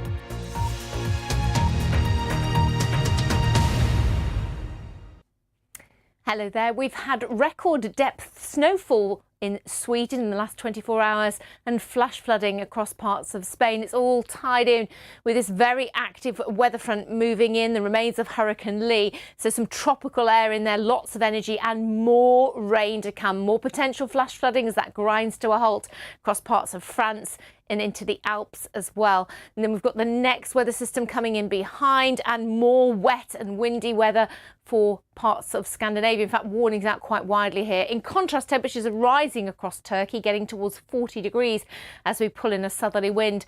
It's much more autumnal feeling, though, as we go to the end of the week across much of Iberia and the Low Countries into the British Isles, as well as across Scandinavia. You can see still quite a bit of warmth into parts of Finland, but we are concerned about rainfall amounts as well as those strong and gusty winds, and we could well see some further flash flooding. You can see some heavy showers and thunderstorms also moving across Italy towards Croatia and tying in with that weather front there. Very active weather indeed, much more unsettled, and of course a big drop in temperature after we've had that unseasonable warmth across the British Isles right the way down into Iberia. You can see that we've had that drop in temperature, but for Madrid recovering a little. One or two showers for Moscow, as you can see a lot of dry and settled weather though for the most part in Greece.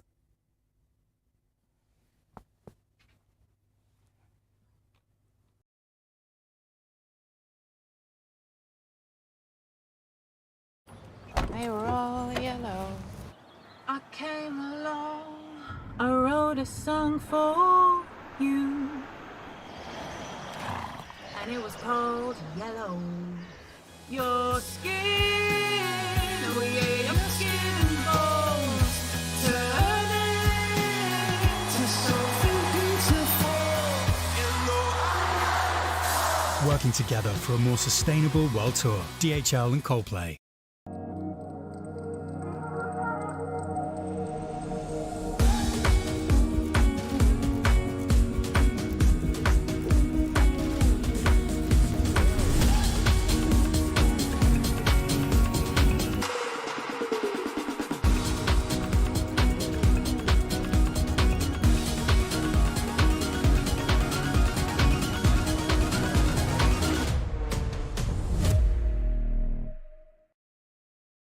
I write because I want to create something that I want to enjoy, that appeals to me. I want to create things that appeal to me, that speak to me.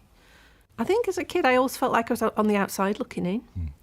I always had good friendships, but I always felt that I was the odd one out in any given situation. Did you write? I mean, just diaries and any little dramas or poems, that sort of thing? I can't remember not writing. At some point, me and my sister started doing strip cartoons because we read comics like kids do. And then at some point we started writing dialogue plays for each other. Me and Diana, we both used to write plays and then we'd read them, we'd act them out. I got a real thrill out of doing this. And I realised at some point that Diana did it just to humour me. because she's older than me. And then at some point she just got fed up and stopped doing it. I think, like most children outgrow playing, she outgrew that, and I just didn't. I just never outgrew what we were doing then. You're still doing it? Yeah.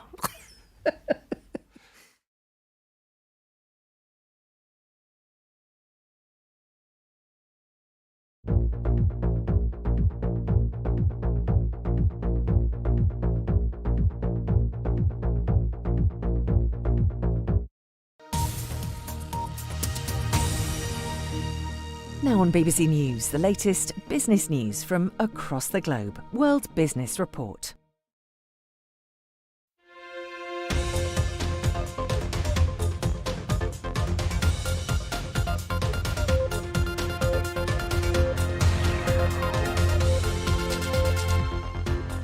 After 14 rate hikes, the Bank of England leaves interest rates unchanged, with some analysts claiming they may have peaked.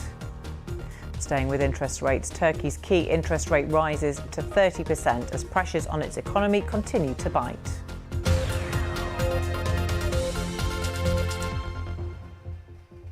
Hello and welcome to World Business Report. I'm Samantha Simmons. Well, let's start with some big breaking news in the past hour. And Rupert Murdoch has announced that he will step down as chairman of Fox Corporation and News Corp. His son, Lachlan Murdoch, will become sole chairman of both companies. Rupert Murdoch called his son a passionate, principled leader. So where do the changes leave the company? Let's get more on this with Erin Delmore, correspondent in New York. Hi, Erin. Some huge news, a titan of the media landscape. He is 92, so perhaps not a shock, but what does it mean for his media empire? You're right. It's hard to imagine anyone else having more influence on U.S. news media and even the U.S. political landscape than Rupert Murdoch. And this move was in the works. Certainly, as you said, he's 92 years old, and people had been wondering what's the succession plan. Now, in his son Lachlan Murdoch, we find a leader who is similar, both business sense and politically, to his father.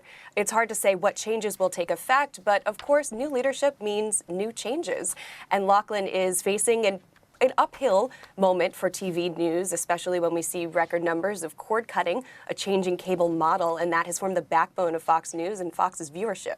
What we do know is that this change is set to take effect in mid-November, and we're looking ahead to see what role Rupert Murdoch will choose to take. He said that he will stay on as chair emeritus of the board of both companies. He said that he will have an active daily role, as he has always had in his career, but he framed that up as a generality and not as something specific about what kind of role he will be taking in the future. OK, Erin, thank you very much. Plenty more on this throughout the next few hours, I'm sure. Here in the UK, though, the Bank of England has surprised the financial markets by keeping interest rates unchanged and ending a sequence of 14 consecutive rate rises.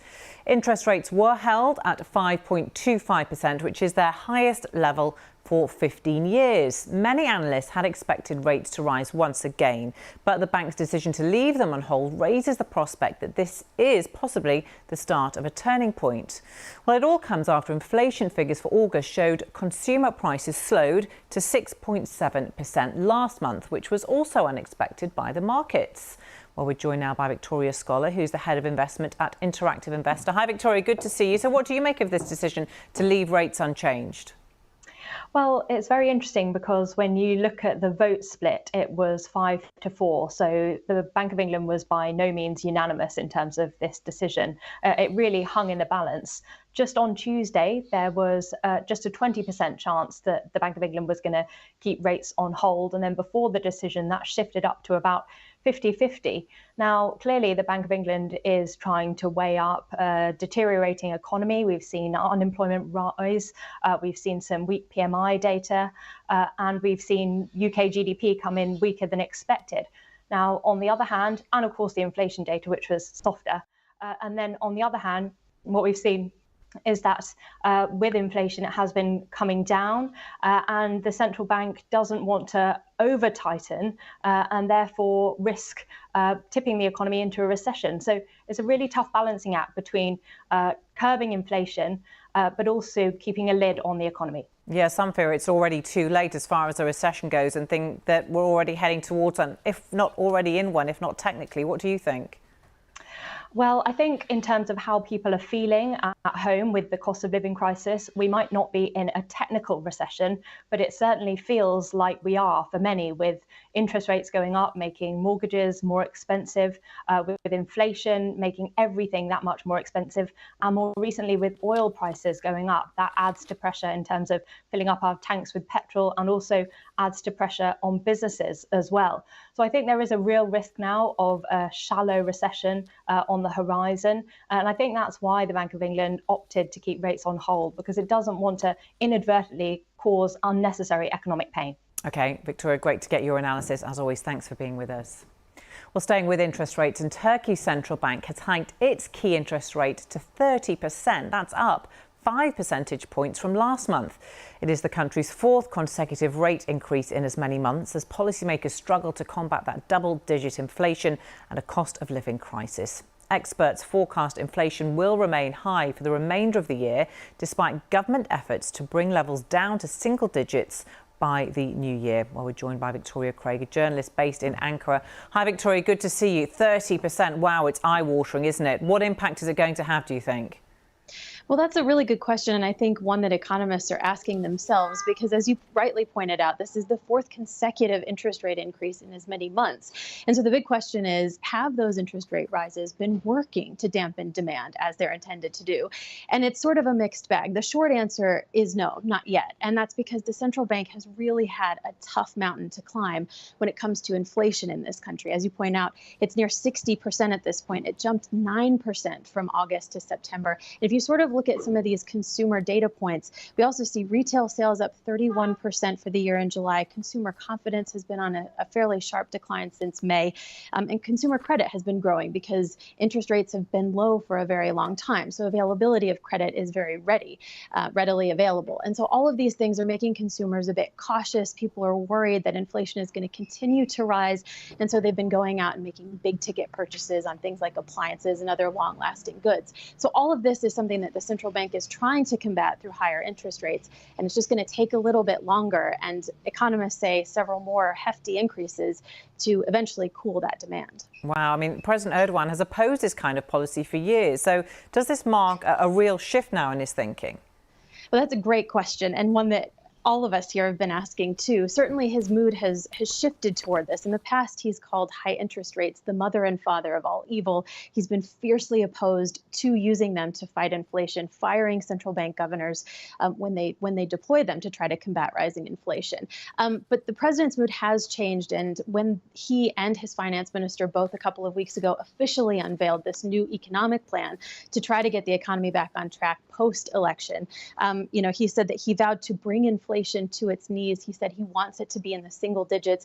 And he has a very ambitious timeline, saying that it's possible by the end of this year or the very beginning of next year. Economists, though, say that this is going to be a much longer process. And so that sort of begs the question that while the president may be able to tolerate higher interest rates, for now, how long will his patience last? And, what happens when he runs out of patience? Is he going to, sort of have a heavy hand in making rates Victoria Craig in Ankara, thanks very much for giving us more analysis on that. Now to a subject that we don't often cover here on World Business Report, or at least not since the early days of the COVID pandemic, and that is toilet paper. In the UK, 45% of tissue used in the country is imported.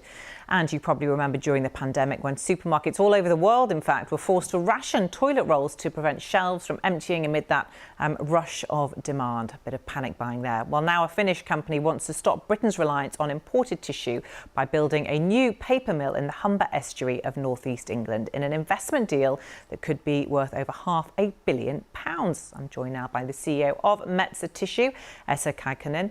Welcome to you. Thanks very much for being with us. So why have you chosen the UK and in this particular region to build this factory? Well, it is a great opportunity for us, truly. We are really excited about this opportunity. We have been in the market for 30 years, and we are thus our ambition has been for long term to build a state-of-art sustainable manufacturing in the UK market. And it's good for UK as well. Let me explain why. Because as you were mentioning already earlier, that 45% of the tissue products are currently imported to the UK market.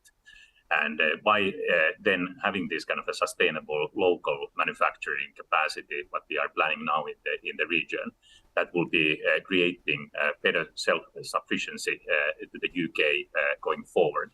So in that respect, this is a great opportunity for Metsä, but at the same time, great opportunity for the UK. Yeah, and it's going to be located, this new factory, in the proposed new Humber Freeport, which allows companies to import goods tariff-free, doesn't it? Did that play a part in your decision? Well, as said, we have been already planning this for a really, really long time. And this kind of decisions that we have still pending, so we don't have an approval yet the Freeport. It is part of the planning process that it is an hypothesis that there will be this. Of course, it plays a part, but it is still a rather small part of our full consideration. Now, toilet paper, of course, we all use it. It has quite a significant environmental impact, doesn't it? How sustainable is your product? Sustainability is in the core of Metsä Group, and sustainability is a core of Metsä Tissue as well.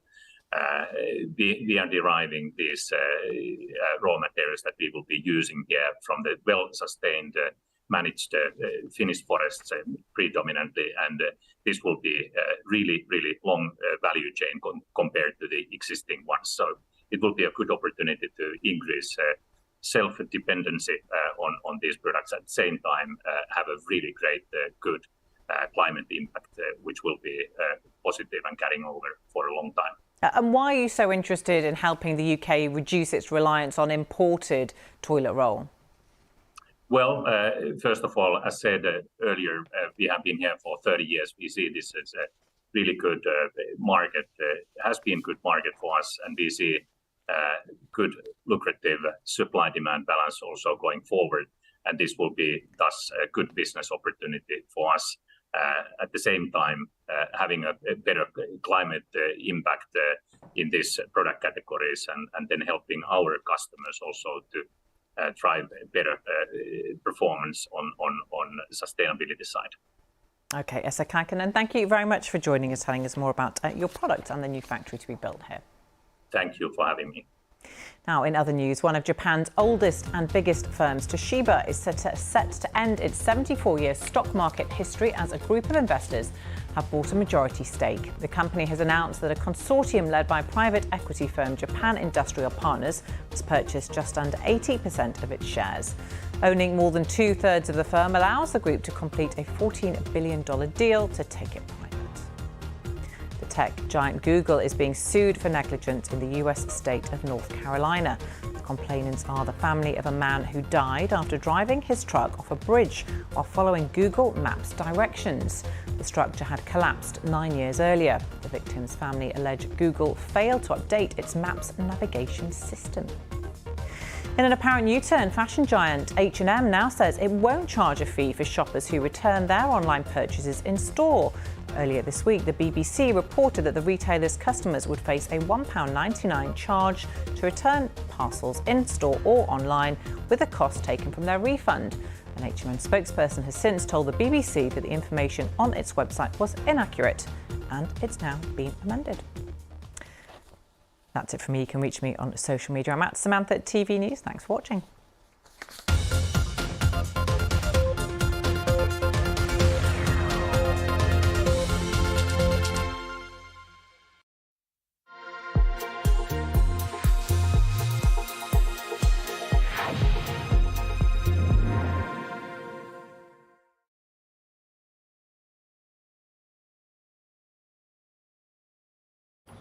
They were all yellow. I came along. I wrote a song for you. And it was called Yellow. Your skin, oh yeah, your skin and bones, turning to something beautiful. Working together for a more sustainable world tour. DHL and Coldplay.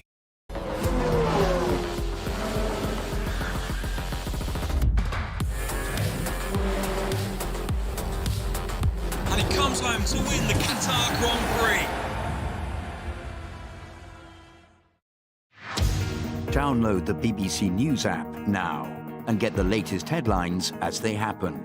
Personalise your app to learn more about the stories you care about. Stay up to date. Download the BBC News app.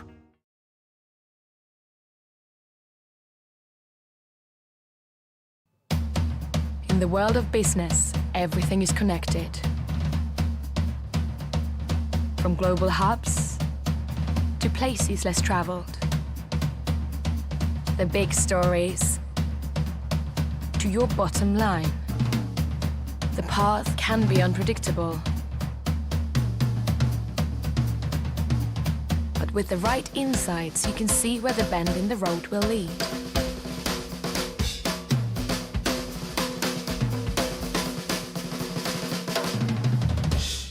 Business on BBC News. Make the connection.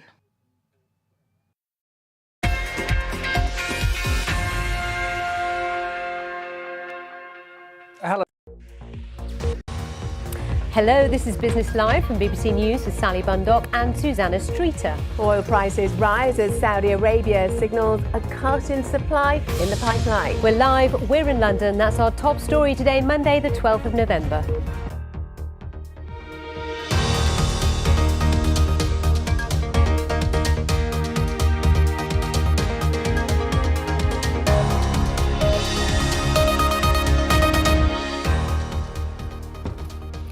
The promise of an output cut by OPEC following their meeting in Abu Dhabi is aimed at halting the slump, which has seen crude slide by a fifth since early October.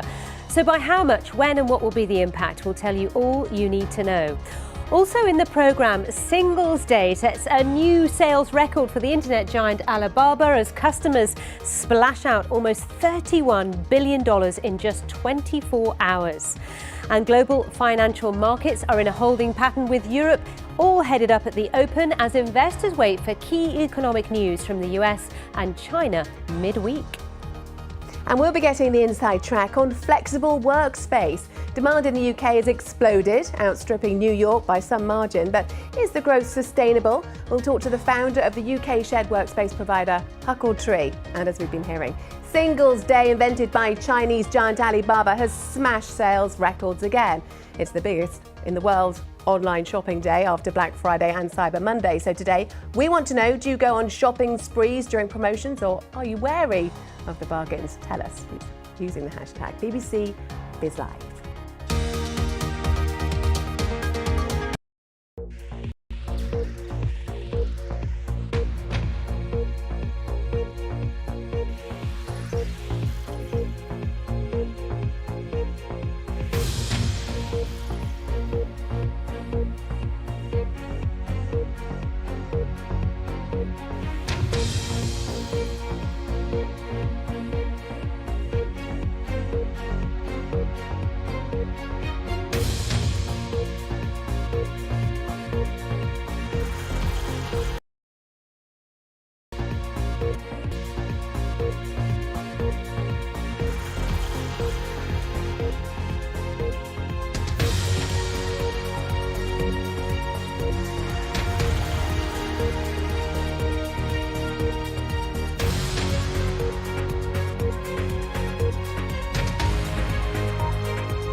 Women.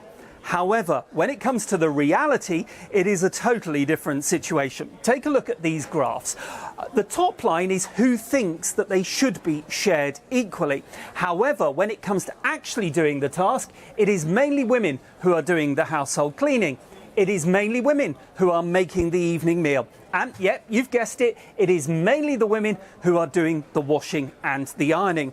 However, the authors of the report say that attitudes have changed since the first one. Nearly a half of us back in 1983 agreed with the proposition that it was a man's job to go out to work and a woman's job to stay at home and do the housework and look after the kids.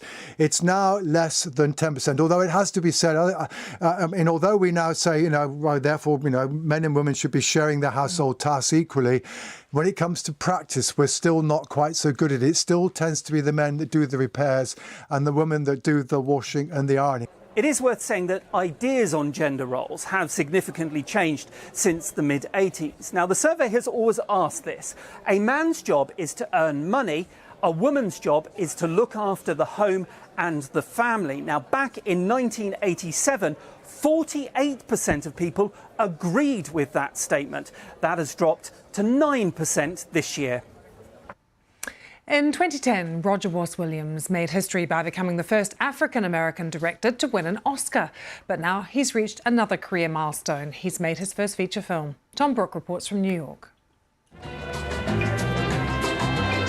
Roger Ross Williams is a filmmaker whose time appears to have come. He made his name as an award-winning director of documentaries.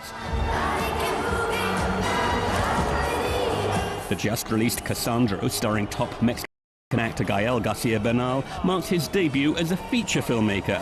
It's based on the true story of this man, a gay wrestler from El Paso who confronted homophobia and machismo in the Mexican wrestling circuit to emerge a true hero. I was so inspired by the real-life Cassandro. I just was blown away by not only his energy, his charisma, his powerful, positive story. Though we need more positive stories about people in the LGBT plus community. Roger Ross Williams has long been moved by individuals not in the mainstream who triumph. His 2009 short film, Music by Prudence, the story of a young Zimbabwean singer-songwriter who prevailed despite her disabilities, brought him an Academy Award, making him the first African-American director to win an Oscar. The doctor says, "Let me explain what autism is." He was also Oscar-nominated in 2017 for Life Animated, a film looking at a young man with autism who finds a connection through Disney animations. And he made an impact with his documentary God Loves Uganda, examining the role of American anti-gay evangelists in Uganda. Roger Ross Williams clearly likes to make thought-provoking movies that challenge people's assumptions. He's becoming a widely respected, impassioned storyteller. But how much difference do his films really make? Isn't he really just preaching to the converted? His collaborators think that Cassandro, with its compelling star, Gael Garcia Bernal, and story of gay underdog triumph, will reach a wide audience. I do feel that Cassandra has a crossover quality that can come to people that would otherwise maybe not see the story. Just the way Gael gives us this performance and can hopefully warm the hearts of many. For the filmmaker, he definitely wants people to identify with the gay Mexican wrestler at the heart of the story. He made it on his own terms as an out, feminine gay man in the macho world of wrestling, and that he did it as he is. So with this film, the message is, be yourself, love yourself, be who you are, and you will succeed in life. And also I have this theme in all my films of the outsider.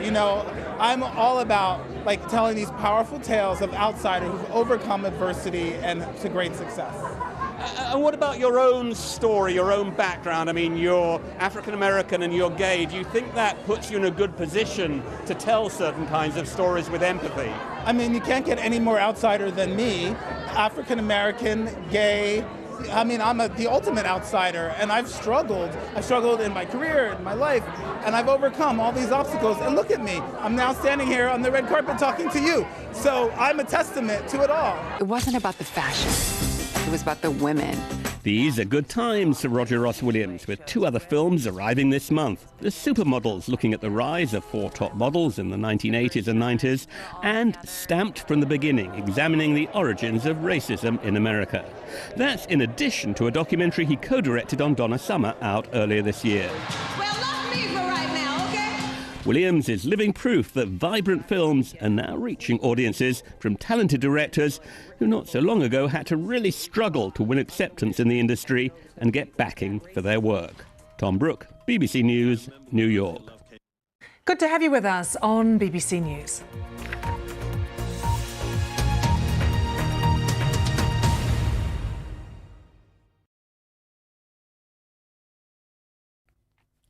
Hello there. Very wet weather on the cards for the next few days. It already has been so across parts of Florida, Georgia, through Bermuda, heading its way up that low pressure system towards the east coast. Some severe thunderstorms through the plains into the Midwest. And so some damaging hail here. Still a lot of heat with us through Texas and New Mexico, but it's cooler than average further west. Quite a contrast. That heat, though, remains through central parts of Canada. Heavy showers for Nicaragua, Honduras, Costa Rica, a scattering of heavy showers still through the Caribbean, and we'll be looking towards the Lesser Antilles. We've got systems out in the Atlantic we're watching. Real contrast in temperatures, still very chilly, temperatures well below average across southern Patagonia. To the north of this particular weather front here, a lot of heat, quite an intense, potentially record-breaking heat wave on the cards throughout the rest of this week and into the weekend, so we'll keep an eye on that one. The heat's dissipating now, though, with the passage of these weather fronts across Europe, giving some very significant record-breaking snow for Sweden. We've got heavy rain, squally winds elsewhere, and as they grind to a halt across parts of the Alps, Northern Alps, we could see some flash flooding in these areas. Equally, the warmth is building further east. Still quite a bit of warmth across the north of Africa, perhaps a little cooler than average for parts of Egypt. And the showers now tending to just develop a little bit further southwards towards the equator, 1 or 2 popping up further south of it. Quite a contrast in the south. We've already got some coolish air for Cape Town, and that will push its way eastwards with time, so turning wetter and windier as we go towards the end of the week. A bit of a breeze across the Middle East, but the story here is that temperatures are going to be lifting as the wind eases down across parts of Central Europe, Central Asia as well. We've got some very wet weather currently across Odisha, which is pushing its way westwards. So there are currently quite a few thunderstorm warnings out, particularly across northern and central parts of India. Some heavy rain that's brought a lot of wet weather to Korea. South Korea is pushing into Japan now. We'll also see some further showers for eastern parts of China. Congregating across the Philippines again, we've got a low pressure system moving in here. Quite a lot of rain now through Malaysia, but a little bit drier across Southeast Asia, away from Bangladesh and northeastern states of India. It's cooled down significantly for eastern parts of Australia, but we have got that heat building further west. Warnings out for wet and windy weather for New Zealand and some snow to relatively low levels.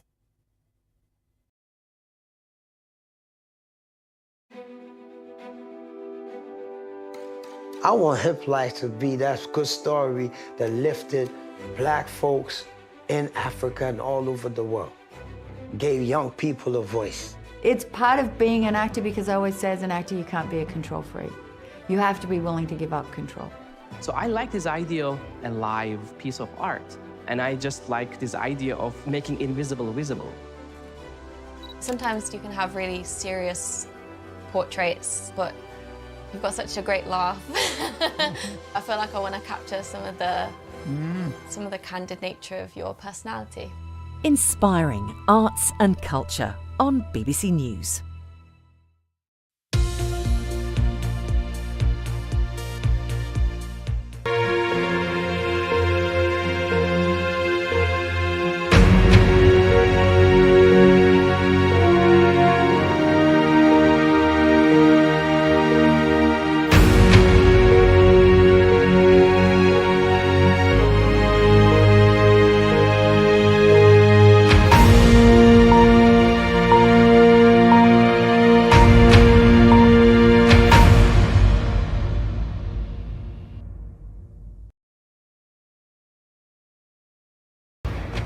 Live from London, this is BBC News. Rupert Murdoch announces his retirement as chairman of his Fox and News Corp businesses, handing leadership down to his son Lachlan. 5 people in Britain are to be charged with spying for Russia. The 3 men and 2 women are due in court next week. India and Canada's worsening relationship. India suspends visas for Canadians and warns diplomat numbers are likely to be cut.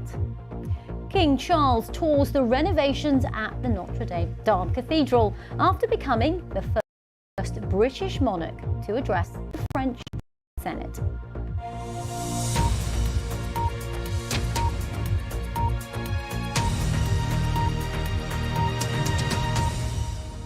Hello, I'm Regina Vaidinard and a very warm welcome to you. You're watching Verified Live, a show where we bring you 3 hours of breaking stories and we check out the truth behind them.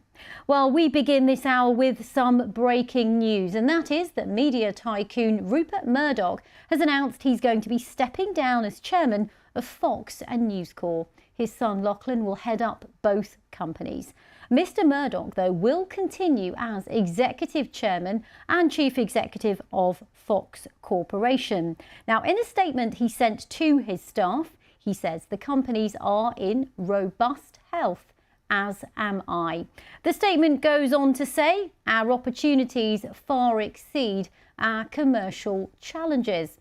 Now, Lachlan Murdoch has congratulated his father on what he called his remarkable 70-year career. Well, to discuss this breaking news further, we can now speak to Brian Stelter, who's special correspondent at Vanity Fair and indeed an author of a book on the Murdochs and Donald Trump called Network of Lies, which is due out this year. And of course, Brian, you are a font of knowledge when it comes to the US media. Let's start, Brian, by getting your reaction to this news.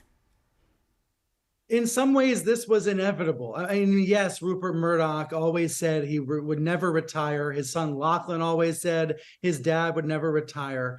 But his companies have been shrinking over the years and struggling against the media headwinds that all media companies are facing. For example, streaming and the struggles of newspapers. So Rupert Murdoch is not the swashbuckling, feared and reviled media mogul that he once was, that he was for decades.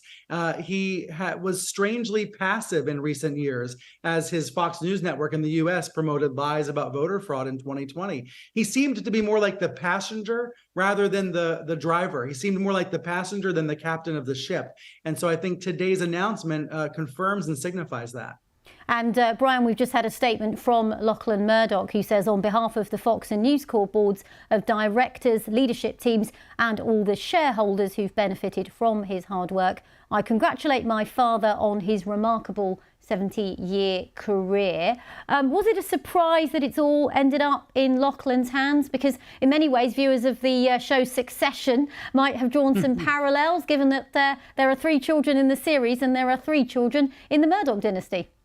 Yes, indeed. There are 3 adult children who are very active and involved over the years: James, Elizabeth, and Lachlan. Also a 4th adult daughter, Prudence, who famously has wanted nothing to do with the company for many years. And then there's 2 younger children. So 6 children total. And over the years, some of them have, positioned, maneuvered for power. But it's been pretty clear for about a decade now that Lachlan was the chosen son. James Murdoch is disgusted by what airs on Fox News in the US. He has moved away from the companies. He even quit the News Corporation board in 2020. So Lachlan has been in line for a while, but he's always been sharing power with his father.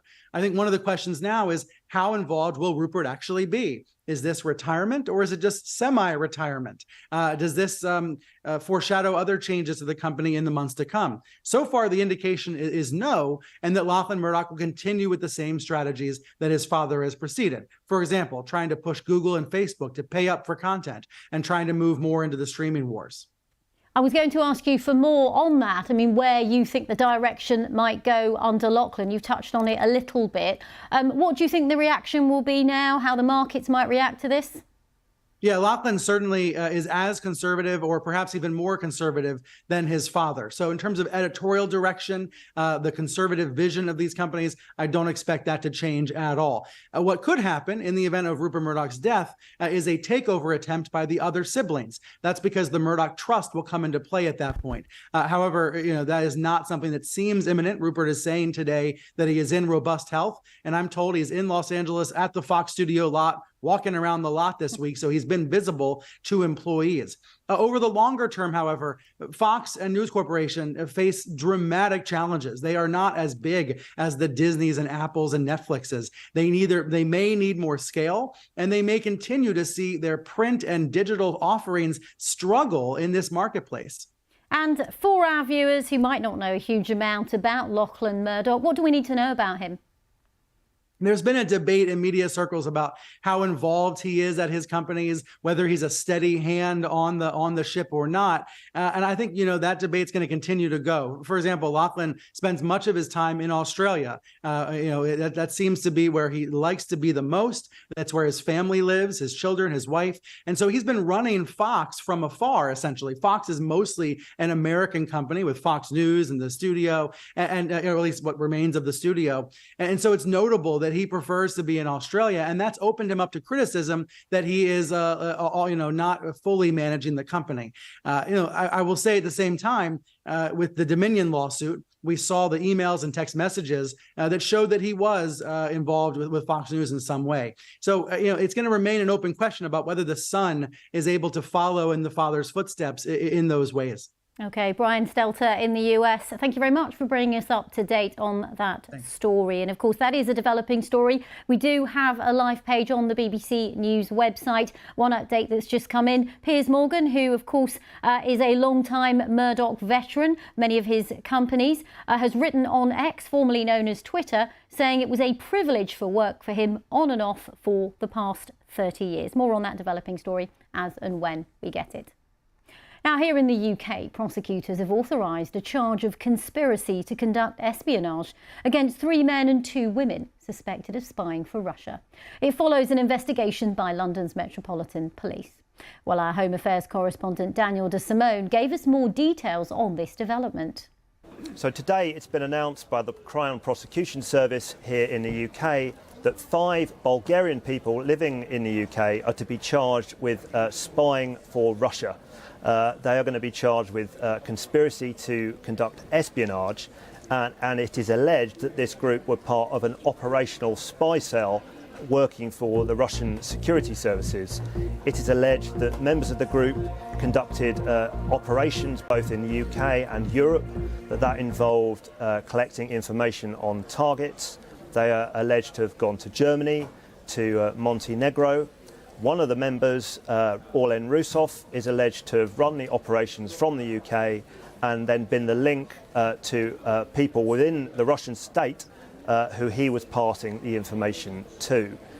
3 of the defendants were charged earlier in the year after being arrested in this operation, and earlier in the year they were charged with possessing a fake identity.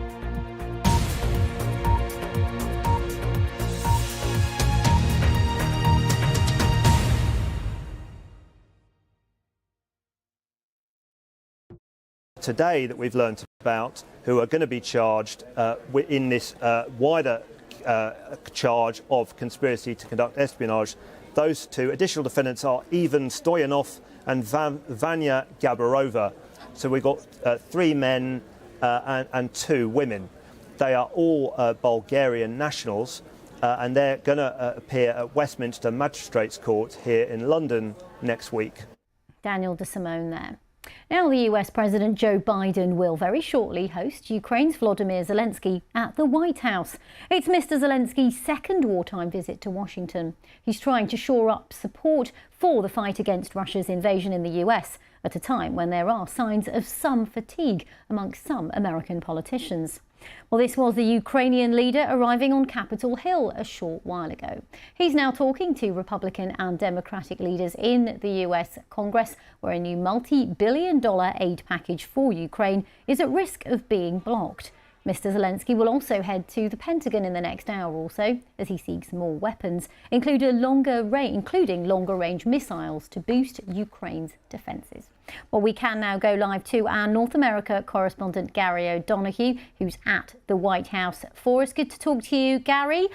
Gary, this is the second time Mr. Zelensky's been in Washington. How different does this trip differ to last time?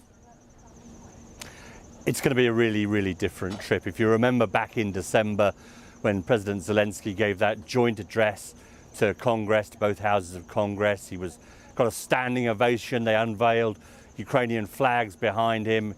He was a sort of conquering hero in some ways at that point.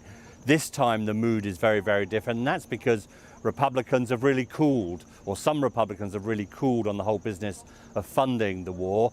And that's reflected, I think, to some degree, at any rate, in the opinion polls here in the United States. So Republicans asking questions about how the money is being spent, why all this money is being spent, and balking at the idea of the White House asking for an extra $24 billion. And all that is getting wrapped up, Regini, in a sort of another kind of cliffhanger, end of term, end of financial year crisis in Congress, where the money runs out in 9 days' time. We're looking at a potential government shutdown, and Ukraine and Ukrainian funding could be part of one of the things that suffers as a result of that. And that is fascinating, because we know that those issues can end up being key bargaining chips, can't they, when it comes to avoiding a government shutdown, Gary? Gary, we're looking towards a presidential election year. How much do you think that is changing the mood and the tone when it comes to the US position on Ukraine? I don't think there's any question that Ukraine will be an issue in the election. We've already seen it come up in the first of the primary debates for the Republicans. It is something that does seem to divide the country in a partisan way in particular, not exclusively, but pretty much in a partisan way. And of course, Donald Trump weighing in with his skepticism about Ukraine funding, his positive words about Vladimir Putin, that does change the weather for Republicans and what they feel they can say and do. So this is going to become even more difficult for the White House as time goes on to get its funding over the next year or so. And of course, it comes at a point where they get under a lot of pressure from Ukraine to supply, as you said, these longer range ATACMS missiles, the missiles that the Ukrainians say they need to reach the entirety of Russian forces inside their borders. And that is just at the end of a long shopping list of things that the US has already been supplying. The problem with the holding up of the money at the moment is that while, in well north of $100 billion has already been set aside, quite a lot of it's been spent. There's really not much left in the coffers.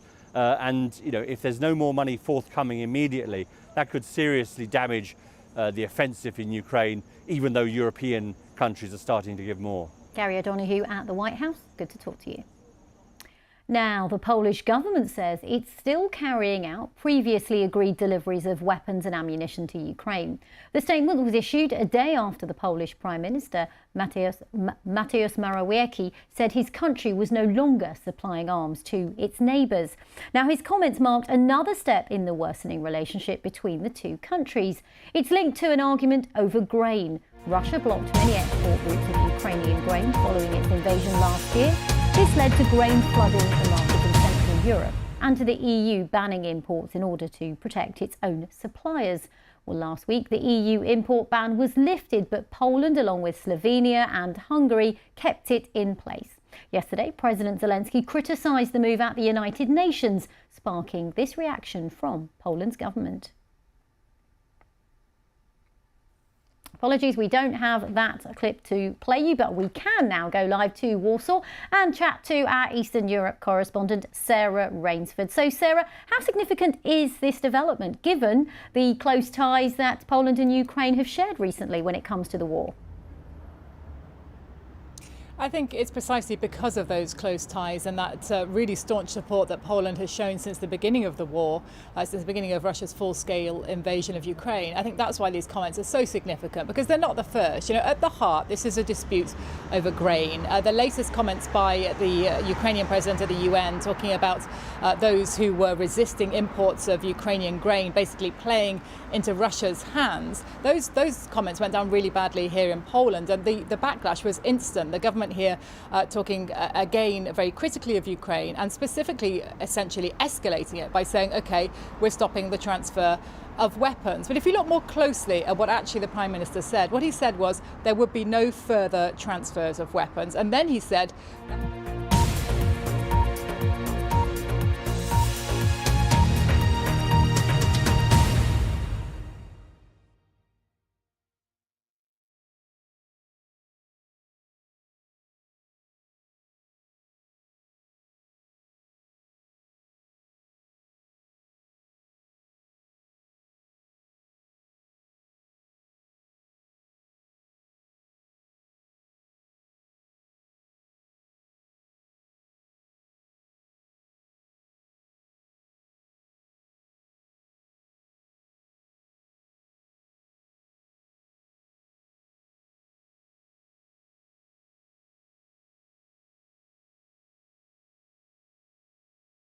and that Poles are suffering as a result of that. So essentially Ukraine has become a card that is being played in the Polish domestic elections, which is worrying precisely because Poland has been such a staunch supporter of Ukraine for so many months. Sarah Rinsford in Warsaw, thanks very much for giving us your insights.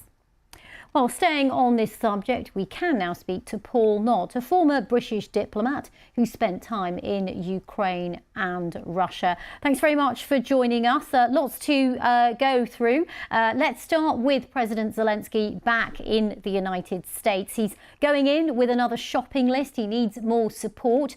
But how much is he likely to get?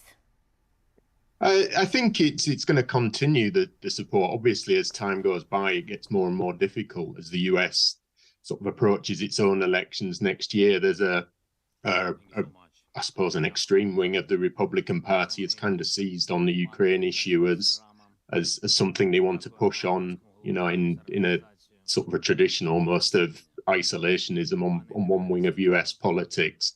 But I think at the moment you can also, you know, not forget there is quite a substantial part of the Republican Party is still quite supportive of Ukraine.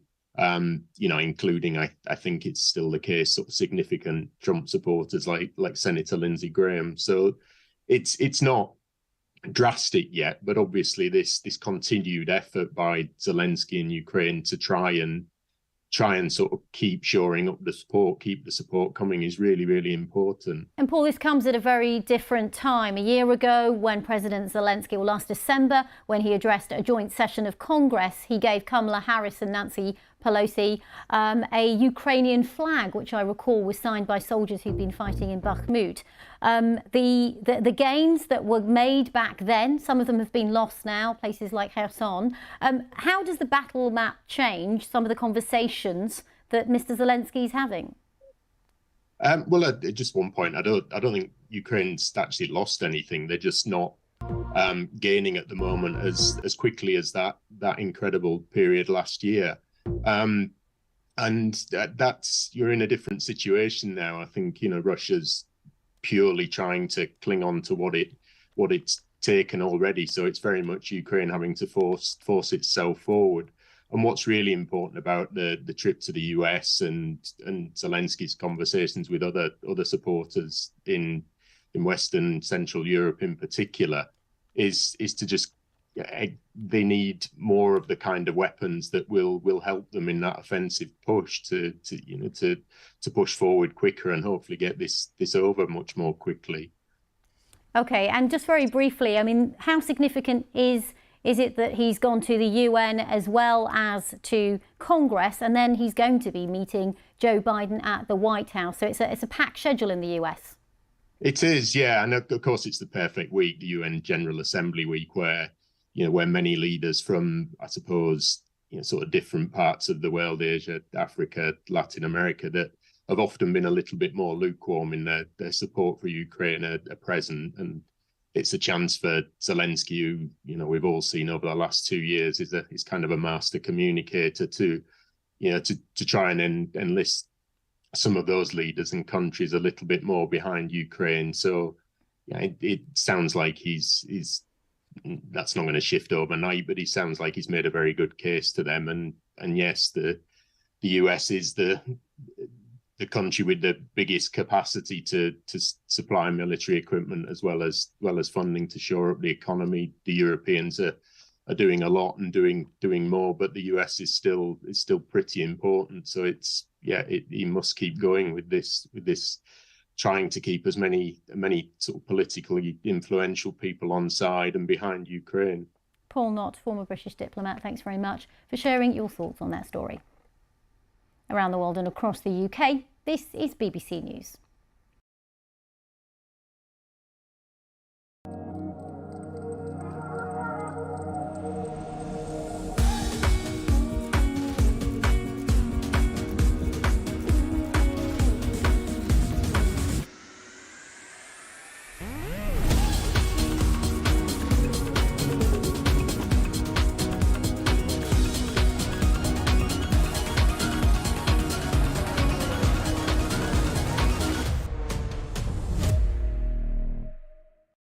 In the aftermath of Morocco's earthquake, the focus is now about getting humanitarian aid to survivors. The hope is that there may be an opportunity to save lives. See the headlines as they happen with breaking news alerts in the app and get the full story with bbc.com/news. Follow the story for all the latest with BBC News.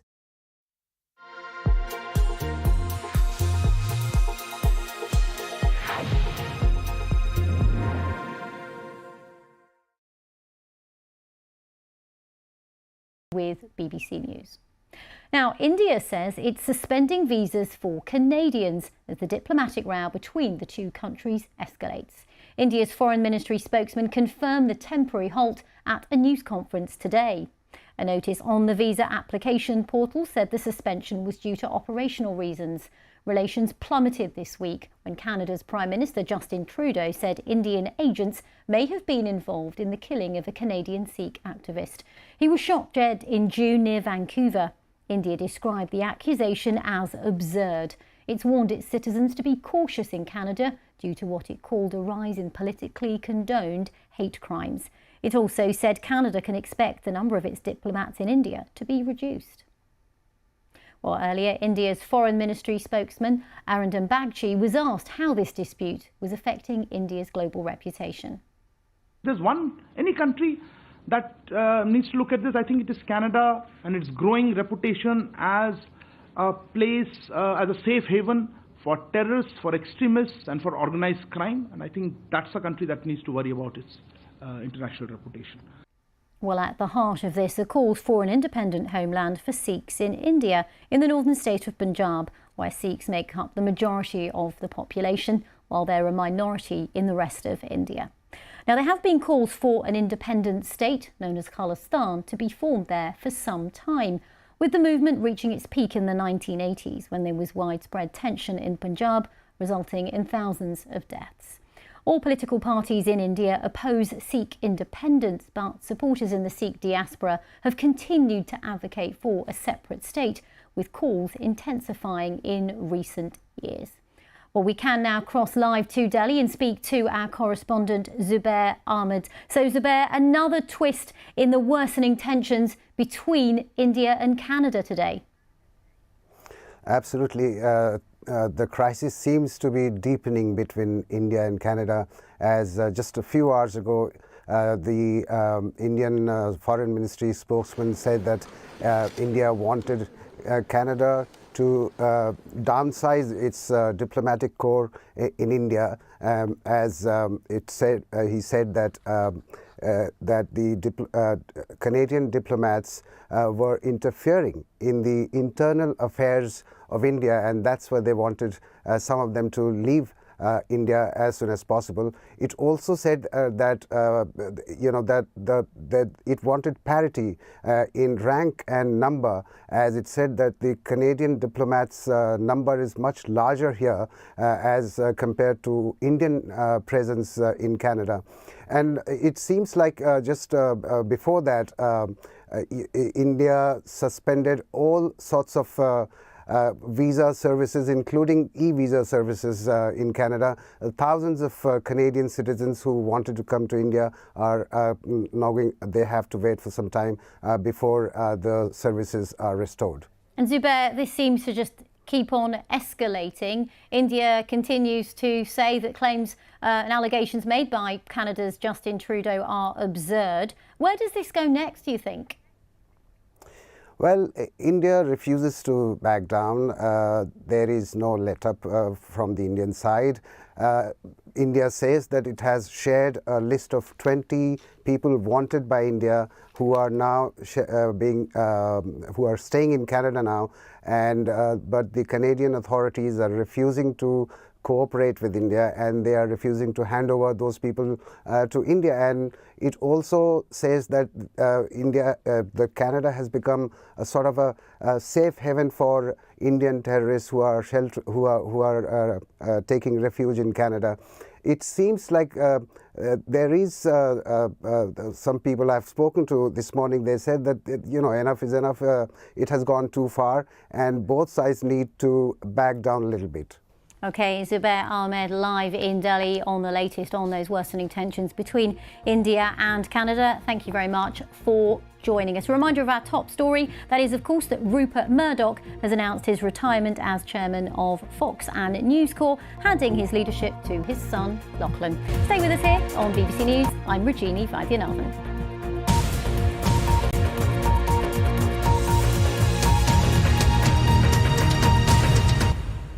Hello there. We've had record depth snowfall in Sweden in the last 24 hours and flash flooding across parts of Spain. It's all tied in with this very active weather front moving in, the remains of Hurricane Lee. So some tropical air in there, lots of energy and more rain to come. More potential flash flooding as that grinds to a halt across parts of France and into the Alps as well. And then we've got the next weather system coming in behind and more wet and windy weather for parts of Scandinavia. In fact, warnings out quite widely here. In contrast, temperatures are rising across Turkey, getting towards 40 degrees as we pull in a southerly wind. It's much more autumnal feeling, though, as we go to the end.